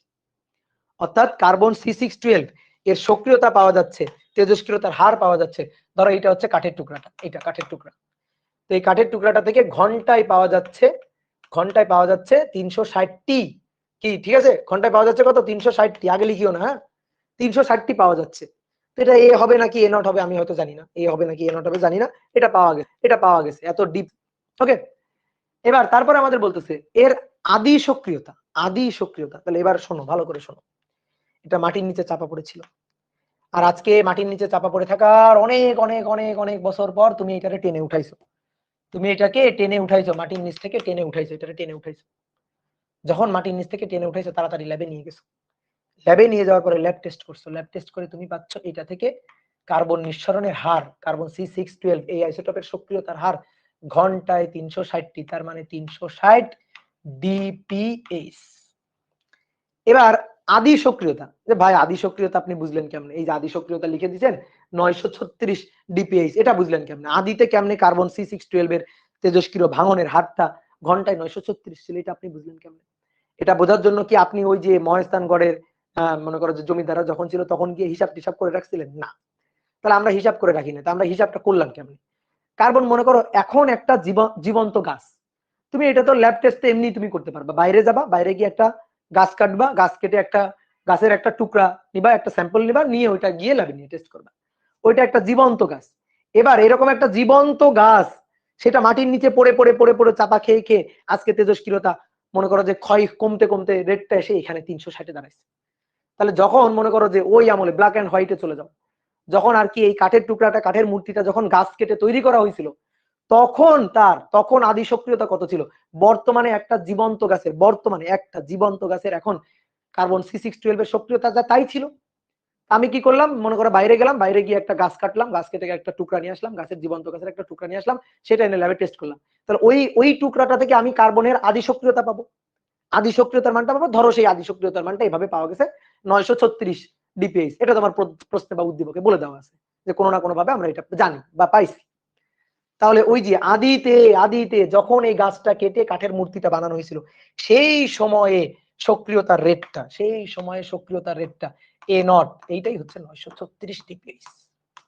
তাহলে আজকে মাটির নিচে এত বছর চাপা পড়েছিল, তাহলে কত বছর মাটির নিচে চাপা পড়েছিল, এই সময়টা যদি বের করা যায়, এটাই তো হবে এই কাঠের মূর্তিটার বয়স। আর এই কাঠের মূর্তিটার বয়স মানে কাঠের মূর্তিটা কত বছর আগের, সেটাই তো মহাস্থানগড়ের সভ্যতার বয়স। কি বুঝলা, কত সহজ জিনিস। তাহলে আসলে প্রথম একটা ম্যাথ, ওটা তো ফাউ, ওটা তো আসলে কোনো কাজেরই না।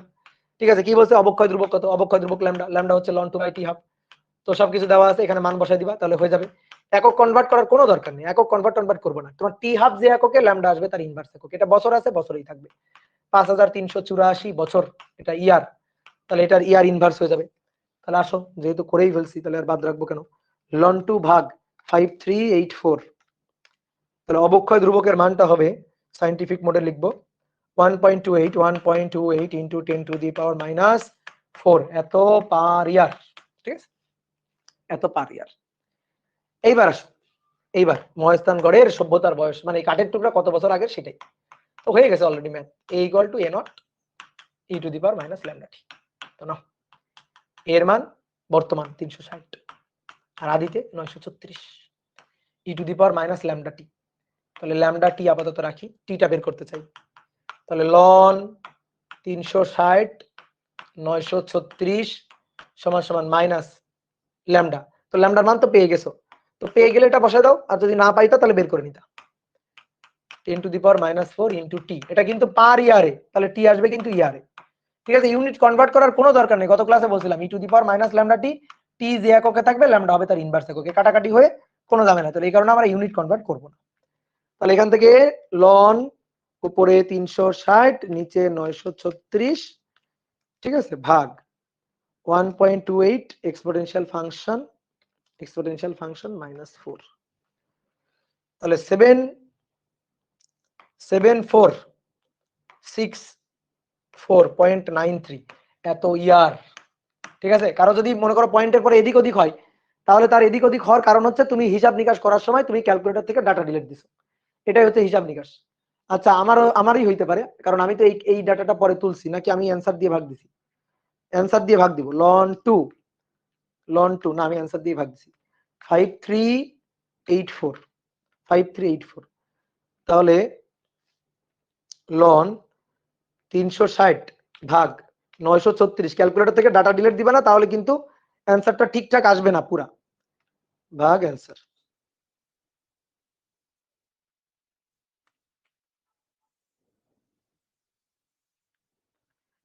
তাহলে দেখো তো, এই যে দেখো আমারই ভুল হয়ে গেছে, দেখছো ক্যালকুলেটর থেকে ডাটা ডিলিট দেওয়ার কারণে আমারই ভুল হয়ে গেছে।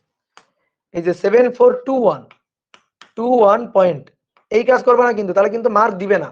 ঠিক আছে, 9 ইয়ার এটা। এর পরিবর্তে এন লিখলে কি সমস্যা হবে? না, কোনো সমস্যা নেই, লেখা যাবে, কোনো ঝামেলা নেই। অরিন্দাম মল্লিক বলছে, হ্যাঁ অরিন্দাম মল্লিক অনেক আগে অ্যান্সার বলছে, তারপরে শিল্পী অ্যান্সার বলছে, তার তার তাজরিয়ান আফরান অ্যান্সার বলছে। ঠিক আছে, এই ম্যাথটা যদি তারপরেও কারো মনে করো আরো সুন্দর করে বুঝতে হয়, তাহলে তুমি এই ম্যাথটা করবা। যে তোমার মনে করো ওই যে কুমড়া খাওয়ার উদাহরণ, তুমি মনে করো কুমড়া খাইছিলা প্রথম দিন, তো প্রথম দিন কুমড়া খাওয়ার রেট ছিল কি 32 KG per day, 32 KG per day প্রথম দিন কুমড়া খাওয়ার রেট ছিল এটা। তো তুমি এই কুমড়াটা খেয়ে তুমি লিখে গেছো কোন একটা কাগজে প্রথম দিন কুমড়া খাওয়ার রেট, এটা তুমি লিখে গেছো, এটা কাগজে লিখে গেছো। আর একটা জিনিস লিখছো, সেটা হচ্ছে তোমার কুমড়া ছিল 64 কেজি, তুমি প্রথম দিন খাইছো 32 কেজি, তাহলে প্রথম দিনে অর্ধেক শেষ। তাহলে আর একটা কথা তুমি লিখে গেছো, সেটা হচ্ছে কুমড়ার অর্ধাই হচ্ছে একদিনে অর্ধেক শেষ করে ফেলছো, একদিনে অর্ধেক শেষ করে ফেলছো। এইবার এই কুমড়া তো তুমি খাইতে খাইতে খাইতে খাইতে একসময় তুমি চলে গেছো, তারপর তোমার ছেলে মেয়ের প্রজন্ম চলে গেছে, তাদের ছেলে মেয়ের প্রজন্ম চলে গেছে, কিন্তু কুমড়া কিন্তু শেষ হয়নি, কুমড়া ক্ষয় হয়ে যাচ্ছে, কুমড়া খেয়ে যাচ্ছ, প্রজন্ম থেকে প্রজন্ম কুমড়া খেয়ে যাচ্ছ। এবার মনে করো তোমার কয়েক প্রজন্ম পরে, 7-8 প্রজন্ম পরে, ঠিক আছে, তোমার নাতির নাতি নাতির নাতি তারা এসে মনে করো কুমড়া খাচ্ছে, তো তারা একদিন ভাবতেছে, তারা আমার কাছে ফিজিক্স পড়ে যাওয়ার পর ভাবতেছে, এই যে কুমড়া, এই কুমড়াটা তো আমরা সেই নানার নানার নানার নানার আমলের কুমড়া, আমরা তো আজ পর্যন্ত কুমড়া খেয়ে যাচ্ছি।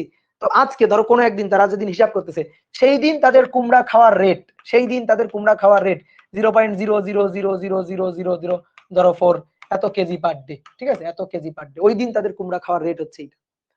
তো তখন তারা চিন্তা করলো, আচ্ছা আমরা এই যে কুমড়াটা খাইতেছি, এই কুমড়াটার বয়স কত, এই কুমড়াটা কত বছর আগের কুমড়া।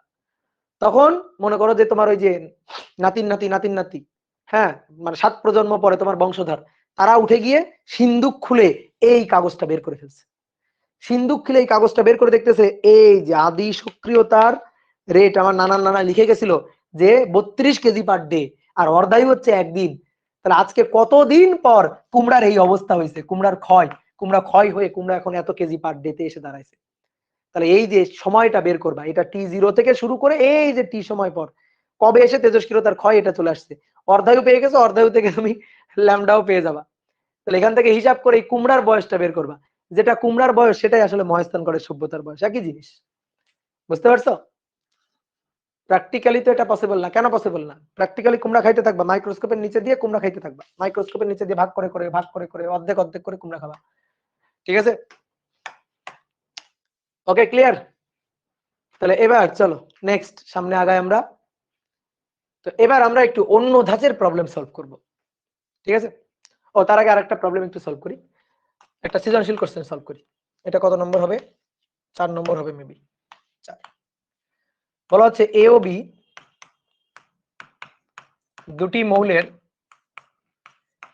দুটি মৌলের অর্ধায়ুর যোগফল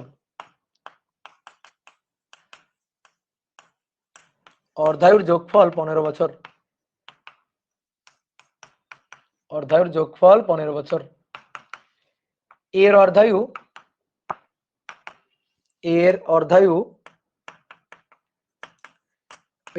বি এর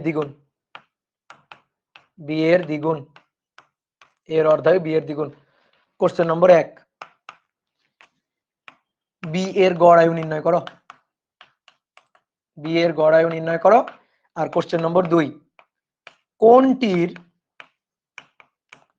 60% ক্ষয় হতে বেশি সময় লাগবে? 60% ক্ষয়ে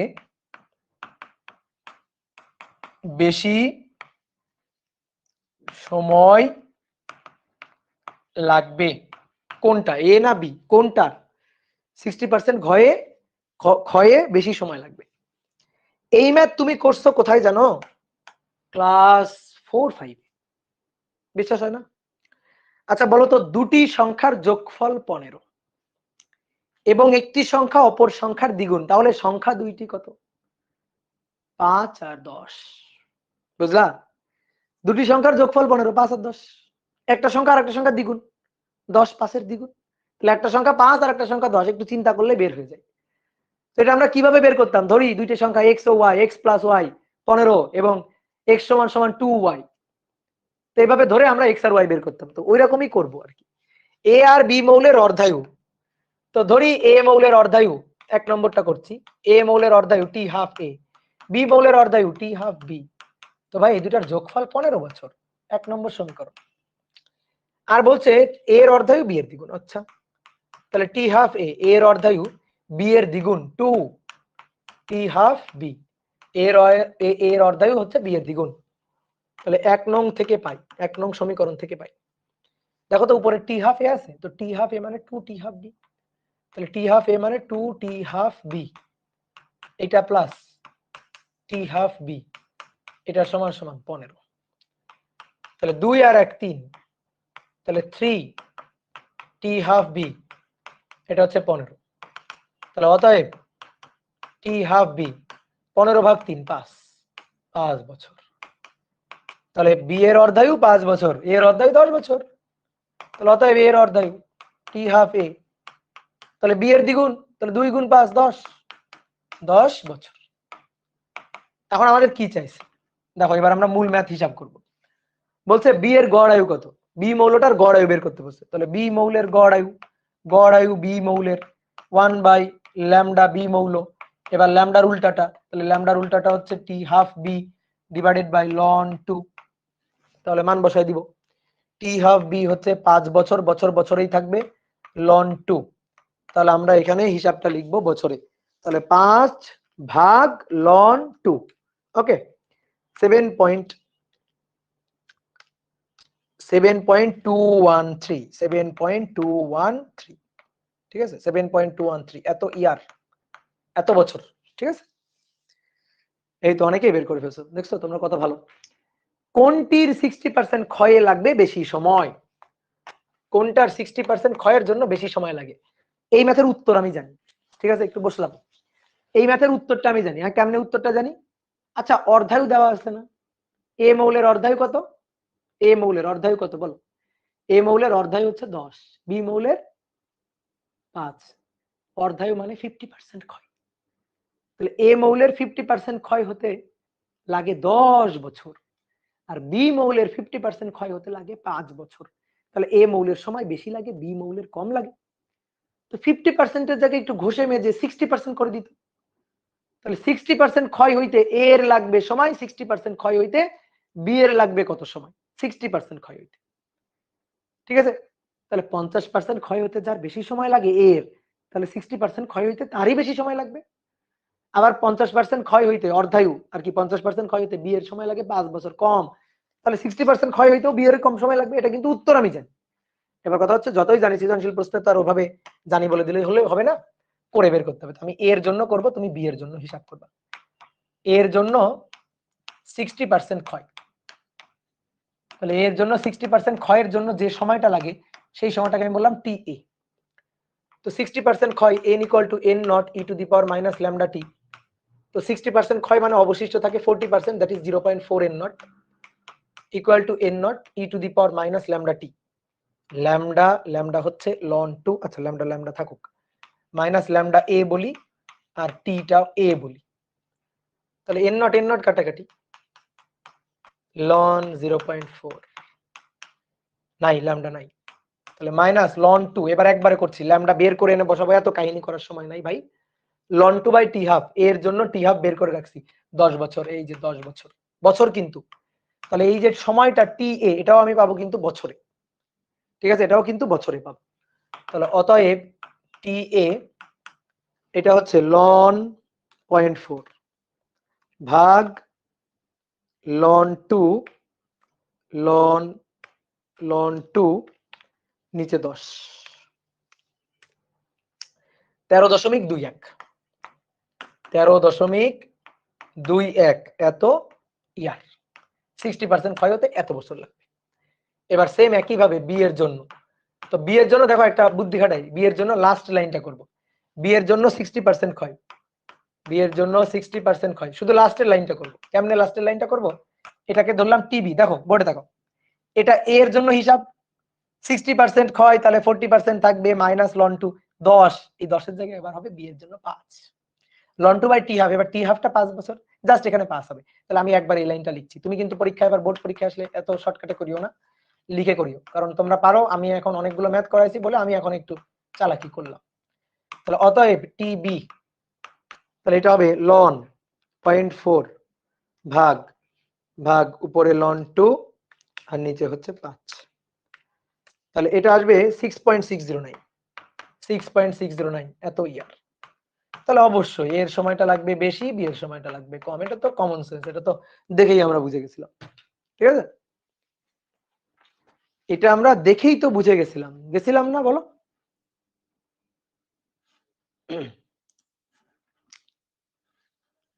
ওকে, এবার আসো, এইবার আমরা অন্য ধাঁচের দুটো প্রবলেম সলভ করব, অন্য ধাঁচের দুইটা প্রবলেম। দেখো এবার কিন্তু এই গতানুগতিক সূত্রের মধ্যে পড়বে না। তো প্রবলেম 4 5 নম্বর বলা হচ্ছে প্রতি গ্রাম রেডিয়াম 226 থেকে, প্রতি গ্রাম রেডিয়াম 226 থেকে প্রতি সেকেন্ডে কি পরিমাণ, প্রতি সেকেন্ডে কি পরিমাণ,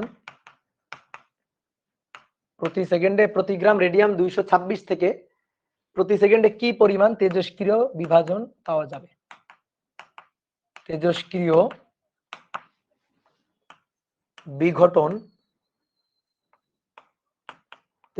বিঘটন পাওয়া যাবে। অর্ধায়ু 5777 বছর, এটা বলে দেওয়া আছে যে এই যে রেডিয়াম তার অর্ধায়ু 5777 বছর, এটা বলে দেওয়া আছে। যে প্রতি গ্রাম রেডিয়াম 226 থেকে প্রতি সেকেন্ডে কি পরিমাণ তেজস্ক্রিয় বিঘটন পাওয়া যাবে। ভালো করে বুঝিও কি চাইছে। প্রতি সেকেন্ডে কি পরিমাণ তেজস্ক্রিয় ক্ষয় হবে, প্রতি সেকেন্ডে কতগুলো ক্ষয় হবে, এটা চাইছে। দ্যাট মিনস হার চাইছে, হার ডিএনডিটি চাইছে প্রতি গ্রাম থেকে, প্রতি গ্রাম মানে 1 গ্রাম রেডিয়াম থেকে। তো ডিএনডিটি বের করা যায় এরকম সূত্র কোনটা আছে? ডিএনডিটি বের করা যায় এরকম সূত্র, মূল সূত্রটা। মূল কোন সূত্র? মূল হচ্ছে তেজস্ক্রিয় ক্ষয়ের সূত্র। দেখো এবার এই ক্ষয়ের সূত্র ব্যবহার করে আমাদের ম্যাথ করতে হবে। ধরো এইটা হচ্ছে আমাদের 1 গ্রাম রেডিয়াম, এই যে 1 গ্রাম রেডিয়াম ছিল, 1 গ্রাম রেডিয়াম। তাহলে এই 1 গ্রাম রেডিয়াম এইখান থেকে প্রতি সেকেন্ডে 1 গ্রাম রেডিয়াম থেকে প্রতি সেকেন্ডে কি পরিমাণ তেজস্ক্রিয় বিঘটন পাওয়া যাবে ডিএনডিটি, এইটা আমাদের বের করতে হবে। দেখো 1 গ্রাম থেকে তেজস্ক্রিয় বিভাজনের হার যেমন, 1 গ্রাম থেকে তেজস্ক্রিয় বিভাজনের হারটা যেমন, এই 1 গ্রাম থেকে একটু ক্ষয় হয়ে যাওয়ার পরে তেজস্ক্রিয় বিভাজনের হারটা কিন্তু আর তেমন নাই, আর কিন্তু তেমন নাই। কেন তেমন নাই? কারণ 1 গ্রাম থেকে কিছুটা বিভাজিত হয়ে গেলে পরিমাণ যে কমে গেছে। ধরো পরিমাণ এখন একটু পরে 0.7 গ্রাম, তো তখন 0.7 গ্রাম পরিমাণও কম, ক্ষয়ের রেটটাও কিন্তু আবার কম। আমার চাইছে ওই মুহূর্তের রেট, কোন মুহূর্তে? যে মুহূর্তে 1 গ্রাম রেডিয়াম আছে সেই মুহূর্তের রেটটা বের করো। রেটটা কিন্তু কনস্ট্যান্ট না, বারবার এই কথা বলছি। ওই যে কুমড়া খাওয়ার রেটটা কনস্ট্যান্ট না, কুমড়ার পরিমাণের সাথে সমানুপাতিক, কতটুকু আছে তার অক্ষত পরমাণুর সাথে সমানুপাতিক। তো সেরকম তাহলে এইখান থেকে এই 1 গ্রাম থেকে ক্ষয়ের হারটা 1 গ্রামের মানের সমানুপাতিক, অর্থাৎ 1 গ্রামে যতগুলো অ্যাটম আছে তার সমানুপাতিক। তাহলে ধরলাম 1 গ্রামে অ্যাটম আছে n সংখ্যক, অ্যাটম সংখ্যা n। তাহলে আমাদের লাগবে 1 গ্রামে কি পরিমাণ অ্যাটম আছে সেই nটা বের করতে হবে। এটা আমরা পারবো। এই 1 গ্রাম এটা তো ভর, এই 1 গ্রাম এটা ভর m, আর রেডিয়ামের এই যে আণবিক ভর হচ্ছে বড় হাতের m হচ্ছে 226 আণবিক ভর। তাহলে 226 গ্রামে অণু থাকে 6.02 × 10⁻23 ঐকিক নিয়ম। অতএব 1 গ্রামে কতগুলো অণু আছে সেই অণুর সংখ্যা আমি পাবো। তারপরে ক্ষয়ের হারটা ওই সময় অক্ষত পরমাণু সংখ্যার সমানুপাতিক। দ্যাট মিন্স ডিএনডিটি এটা ইকুয়াল টু হবে ল্যামডা ইনটু n। মাইনাস কেন দিলাম না? মাইনাস তো হ্রাস বুঝাই, এই কারণে মাইনাসটা বাদ দিয়ে দিলাম। ঠিক আছে, মানের বিবেচনায় মাইনাস না দিলেও চলবে, দিলেও কোনো সমস্যা নেই। তাহলে আমার আসলে প্রতি সেকেন্ডে বিভাজন হার রেটটা চাইছে, ডিএনডিটিটা চাইছে, এটা বের করার জন্য ল্যামডা লাগবে, n লাগবে। তো n তো আমি বললাম কিভাবে ঐকিক নিয়ম করে বের করবা।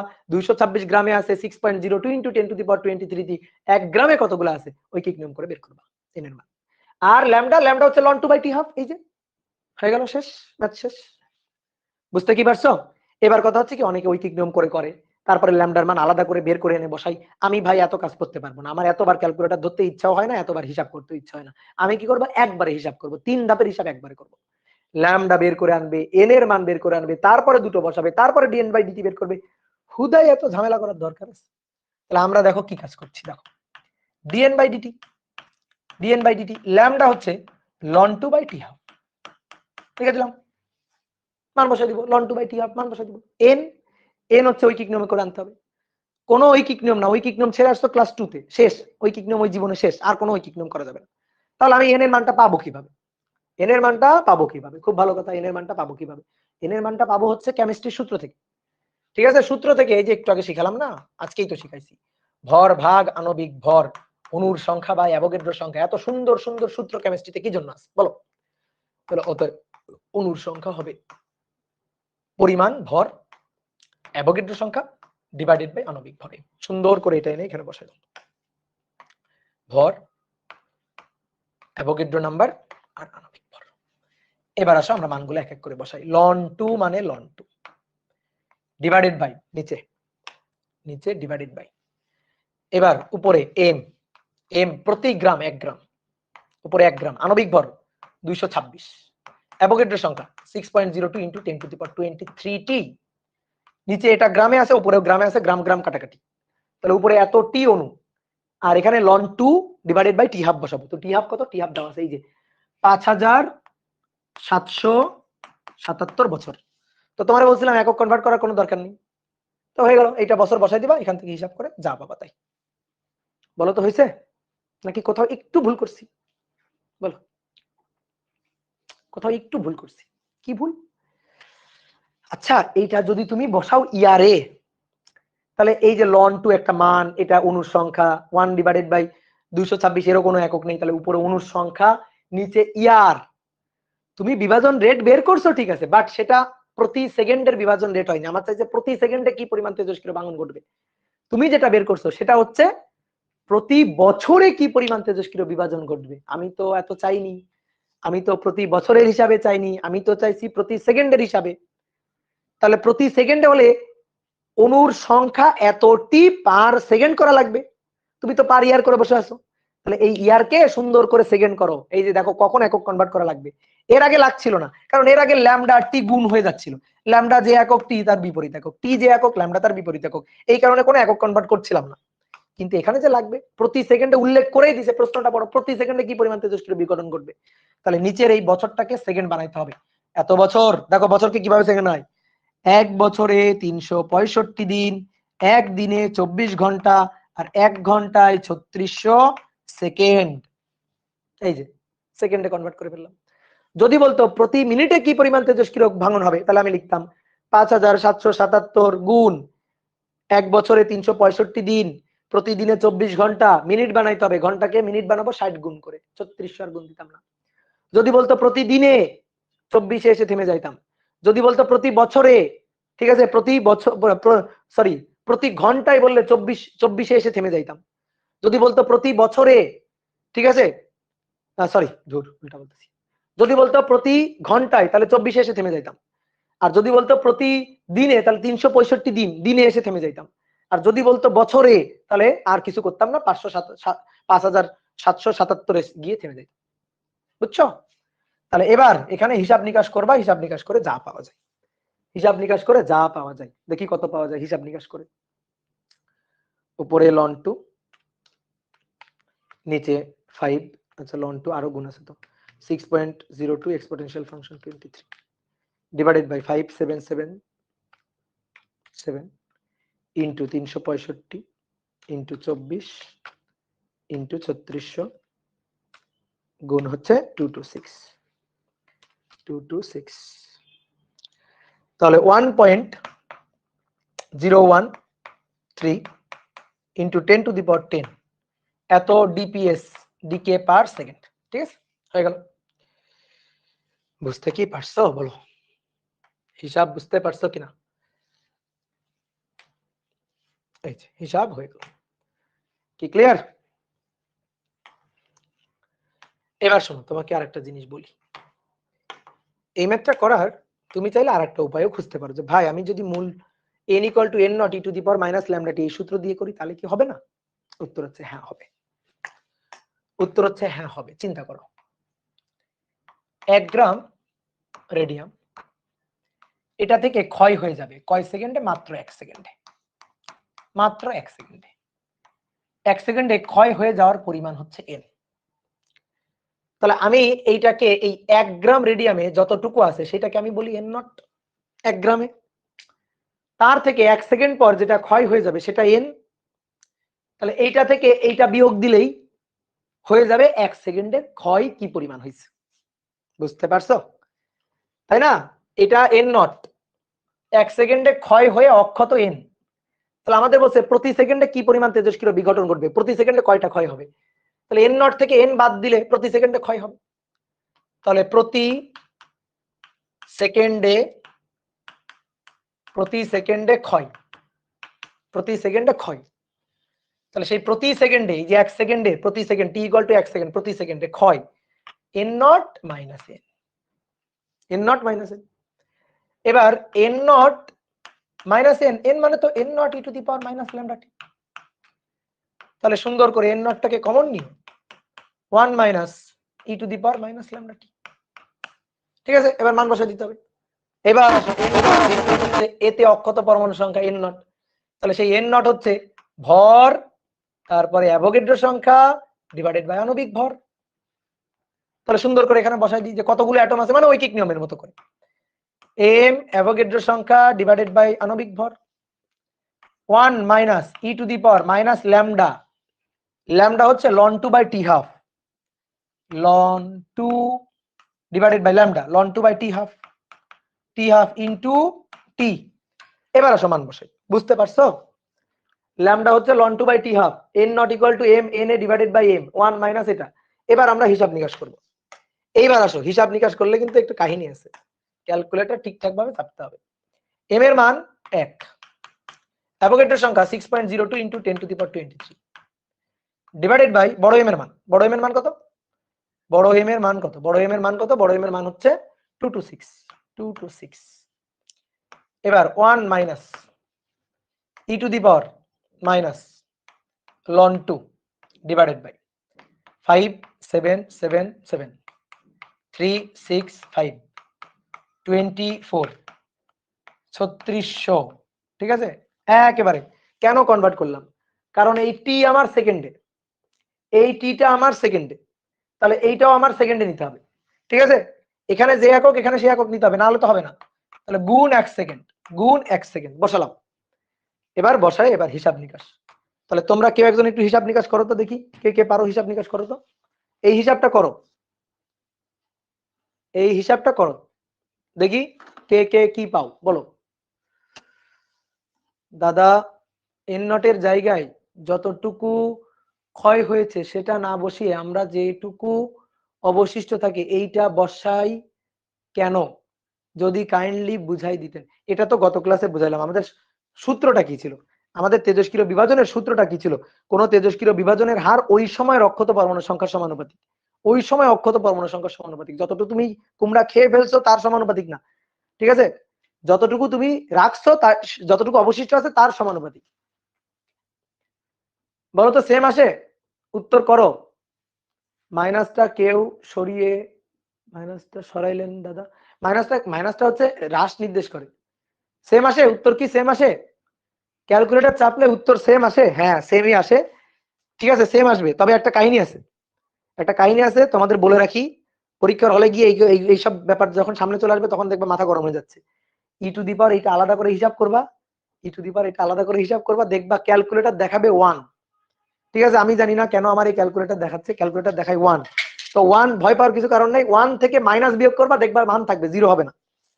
ঠিক আছে, মান থাকবে, জিরো হবে না। যেমন এইটুকু যদি আমি তুলি, দেখো ক্যালকুলেটর দেখাবে এই যে ই টু দি পাওয়ার, আমি তুলতেছি দেখো, মাইনাস উপরে ln 2 আর নিচে সবগুলা গুণ, 5777 গুণ 365 গুণ 24 গুণ 3600 গুণ করলাম। গুণ করার পরে এই দেখো আমি তোমাদের এখানে নিয়ে আসতেছি, দেখো এটা 1 আসছে। দেখা যায়? বলো দেখা যায় কিনা? দেখো দেখা যায় কিনা? ফোকাস করছে মনে হয়। দেখো 1 আসছে। তাহলে এবার এটা 1, এইটা যদি হয় 1, তো 1 মাইনাস 1 অনেকে কি করে, জিরো বসায় দেয়। ঠিক আছে, 1 মাইনাস 1 জিরো বসায় দেয়, খবরদার। 1 মাইনাস 1 জিরো বসালে এর সাথে যা গুণ হয়ে যাবে জিরো। এটা আসলে জিরো না, এটা আসলে জিরো না। দেখো এই যে এটা 1 আসছে না, এবার আমি এটা থেকে এই যে 1 মাইনাস অ্যান্সারটা করব। 1 মাইনাস অ্যান্সার, 1 মাইনাস অ্যান্সার চাপ দিব, দেখো জিরো হবে না। এই দেখো 3.8 into 10 to the power minus 12 আসছে। বুঝতে পারছো? তো ভয় পাওয়ার কিছু নাই। 1 দেখাই কিন্তু ওটা আসলে 1 না। তাহলে এটা এই যে 3.8 into 10 to the power minus 12, এইবার এর সাথে গুণ করো 6.02 এক্সপোনেনশিয়াল ফাংশন 23, তাকে ভাগ দাও 2 টু 6 দিয়ে। দেখো 1.01 ইন্টু, হ্যাঁ 1.010122 বা ওই একই কথা, 0122 ইন্টু 10 টু দি পাওয়ার 10 এত ডিপিএস। ঠিক আছে, এখন কার যদি ভালো লাগে এইভাবে করতে করো, কিন্তু আমার এভাবে ভালো লাগে না। এত সুন্দর নিয়ম থাকতে এইসব নিয়মে কেউ করে? যখন বিভাজন রেট চাইছে তখন ডাইরেক্ট সূত্র দিব। ঠিক আছে, এবার তাহলে লাস্ট একটা ম্যাথ তোমরা করবা, এটা করে আমরা আজকে ছুটিতে যাব। তাহলে 6 নম্বর দেখো, এই 6 নম্বর ম্যাথটা আগেরটার মতোই বলছে, কি পরিমাণ লেড পিবি 206 তার আণবিক ভর থেকে 1 কুড়ি পরিমাণ 1 কুড়ি পরিমাণ 1 কুড়ি পরিমাণ তেজস্ক্রিয়তা পাওয়া যাবে। এই ম্যাথটা তুমি পারবা যদি 1 কুড়ি পরিমাণ এই কথাটা বোঝো। 1 কুড়ি পরিমাণ তেজস্ক্রিয়তা এই কথাটা অর্থ বোঝো। অর্ধায়ু দেওয়া আছে 26.5 মিনিট, অর্ধায়ু দেওয়া আছে 26.5 মিনিট। ঠিক আছে, তো বলছে কি পরিমাণ লেড 206, এটা থেকে 1 কুড়ি পরিমাণ তেজস্ক্রিয়তা পাওয়া যাবে। এই কুড়ি হচ্ছে যে মাদাম কুড়ি, পিয়েরে কুড়ির নাম শুনছো না, মাদাম কুড়ি, সেই কুড়ি থেকে কুড়ি। কুড়ি হচ্ছে তেজস্ক্রিয়তার একটা একক। 3টে একক আছে, আমি তোমাকে একটু এককের পরিচয়গুলো দিয়ে দিই, তাহলে জিনিসগুলো ভালো বুঝবা। 1 বেকেরেল, এটা হচ্ছে তেজস্ক্রিয়তার একটা একক। এটা হচ্ছে সেকেন্ডে একটা করে ক্ষয়, সেকেন্ডে একটা করে অ্যাটম ক্ষয়, 1 ডিকে পার সেকেন্ড। এটা হচ্ছে 1 decay per second. 1 becquerel, that means 1 decay per second. যদি বলি 1 কুড়ি, CURIE মেবি, 1 কুড়ি, 1 কুড়ি মানে হচ্ছে 3.7 ইন্টু 10 টু দি পাওয়ার 10 এত ডিকে পার সেকেন্ড। 1 কুড়ি, 1 কুড়ি মানে হচ্ছে এত ডিকে পার সেকেন্ড। ওকে দাদা, আপনি কি এফবি তে লাইভে নাই? এফবি তে লাইভে আছি তো? কি এফবি লাইভ কি কেটে গেছে নাকি? না, এফবি লাইভে আছি তো।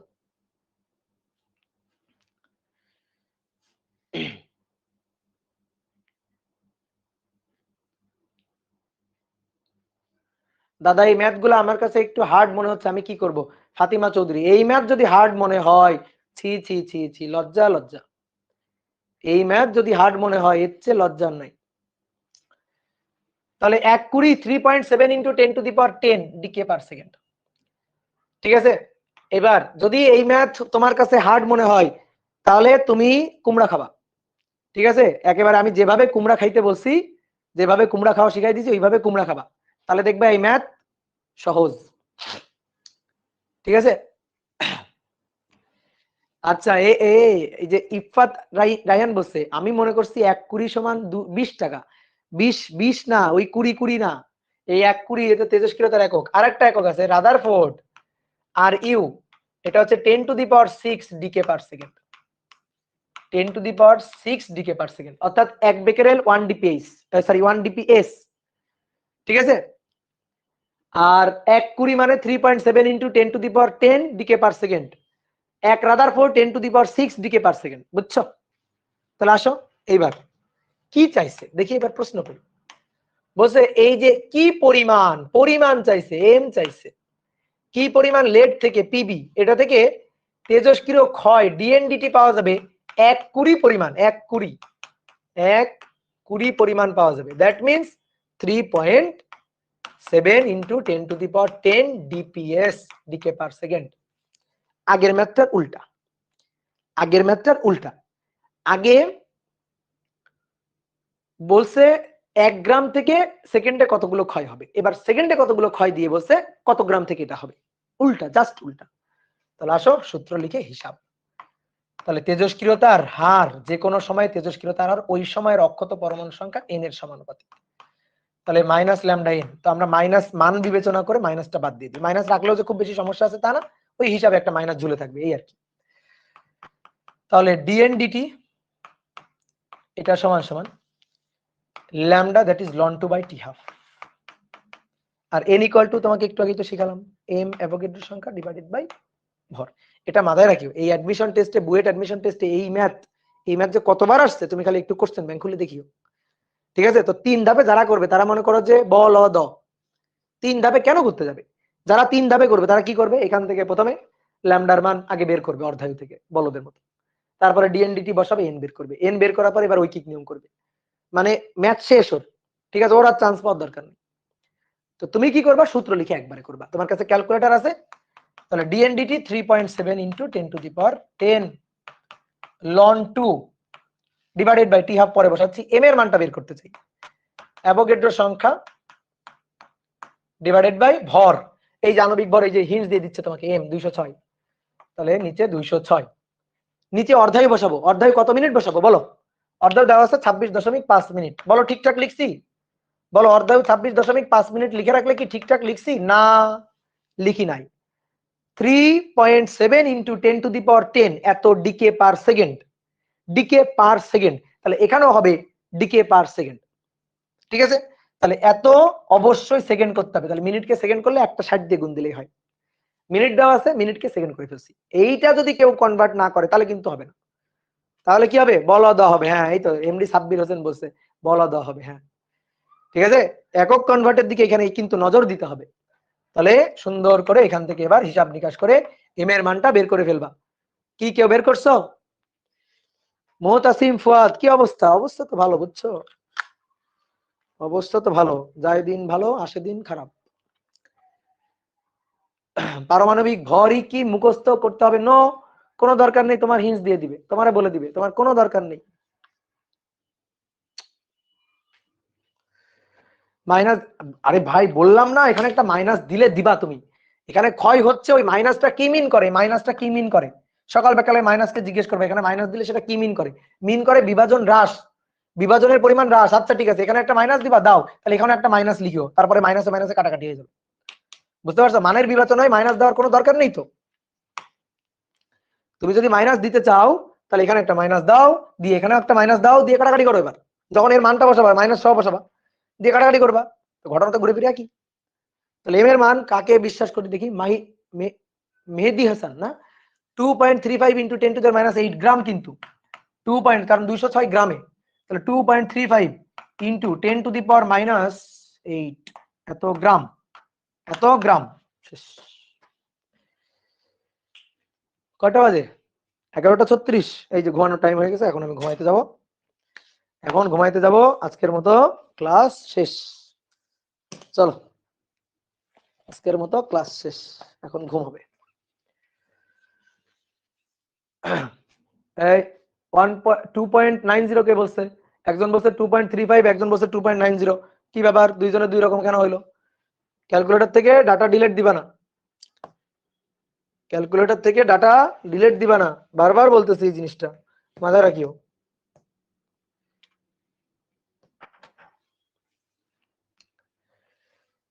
ভাই আমি কি সেমিকন্ডাক্টরের ক্লাস নেবে? কি আমি নিব? বলো, সেমিকন্ডাক্টরের ক্লাস আমি নিব? কে নিবে বলো? নিবে কেউ না কেউ নিবে।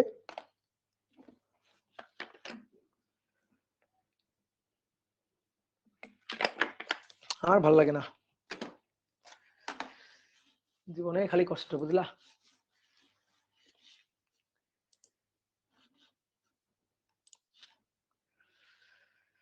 দাদা ডিকে কি? ডিকে মানে ক্ষয়, ডিকে পার সেকেন্ড, ডিকে মানে তেজস্ক্রিয় ক্ষয়, এটাকে ইংরেজিতে বলা হয় ডিকে। দাদা ফিজিক্যাল অপটিক্স এর ক্লাস, ফিজিক্যাল অপটিক্স এর ক্লাস তো, ফিজিক্যাল অপটিক্স তো আমি পড়াবো, কি জানি কে পড়াবে। আচ্ছা যাই হোক, কেউ একজন পড়াবে। এমডি শিমুল হাসান, ভাই বিয়ে করতেছেন কবে? এইসব কথা বলা যাবে না, মাইক দিব কিন্তু। আর্কাইভ দেন, ওকে আর্কাইভ দিব। স্ট্যাটিক ইলেকট্রিসিটির ক্লাসগুলো কই পাবা? কই পাবা এটা, যে কই পাবা এটা তো আমিও জানি না কই পাবা।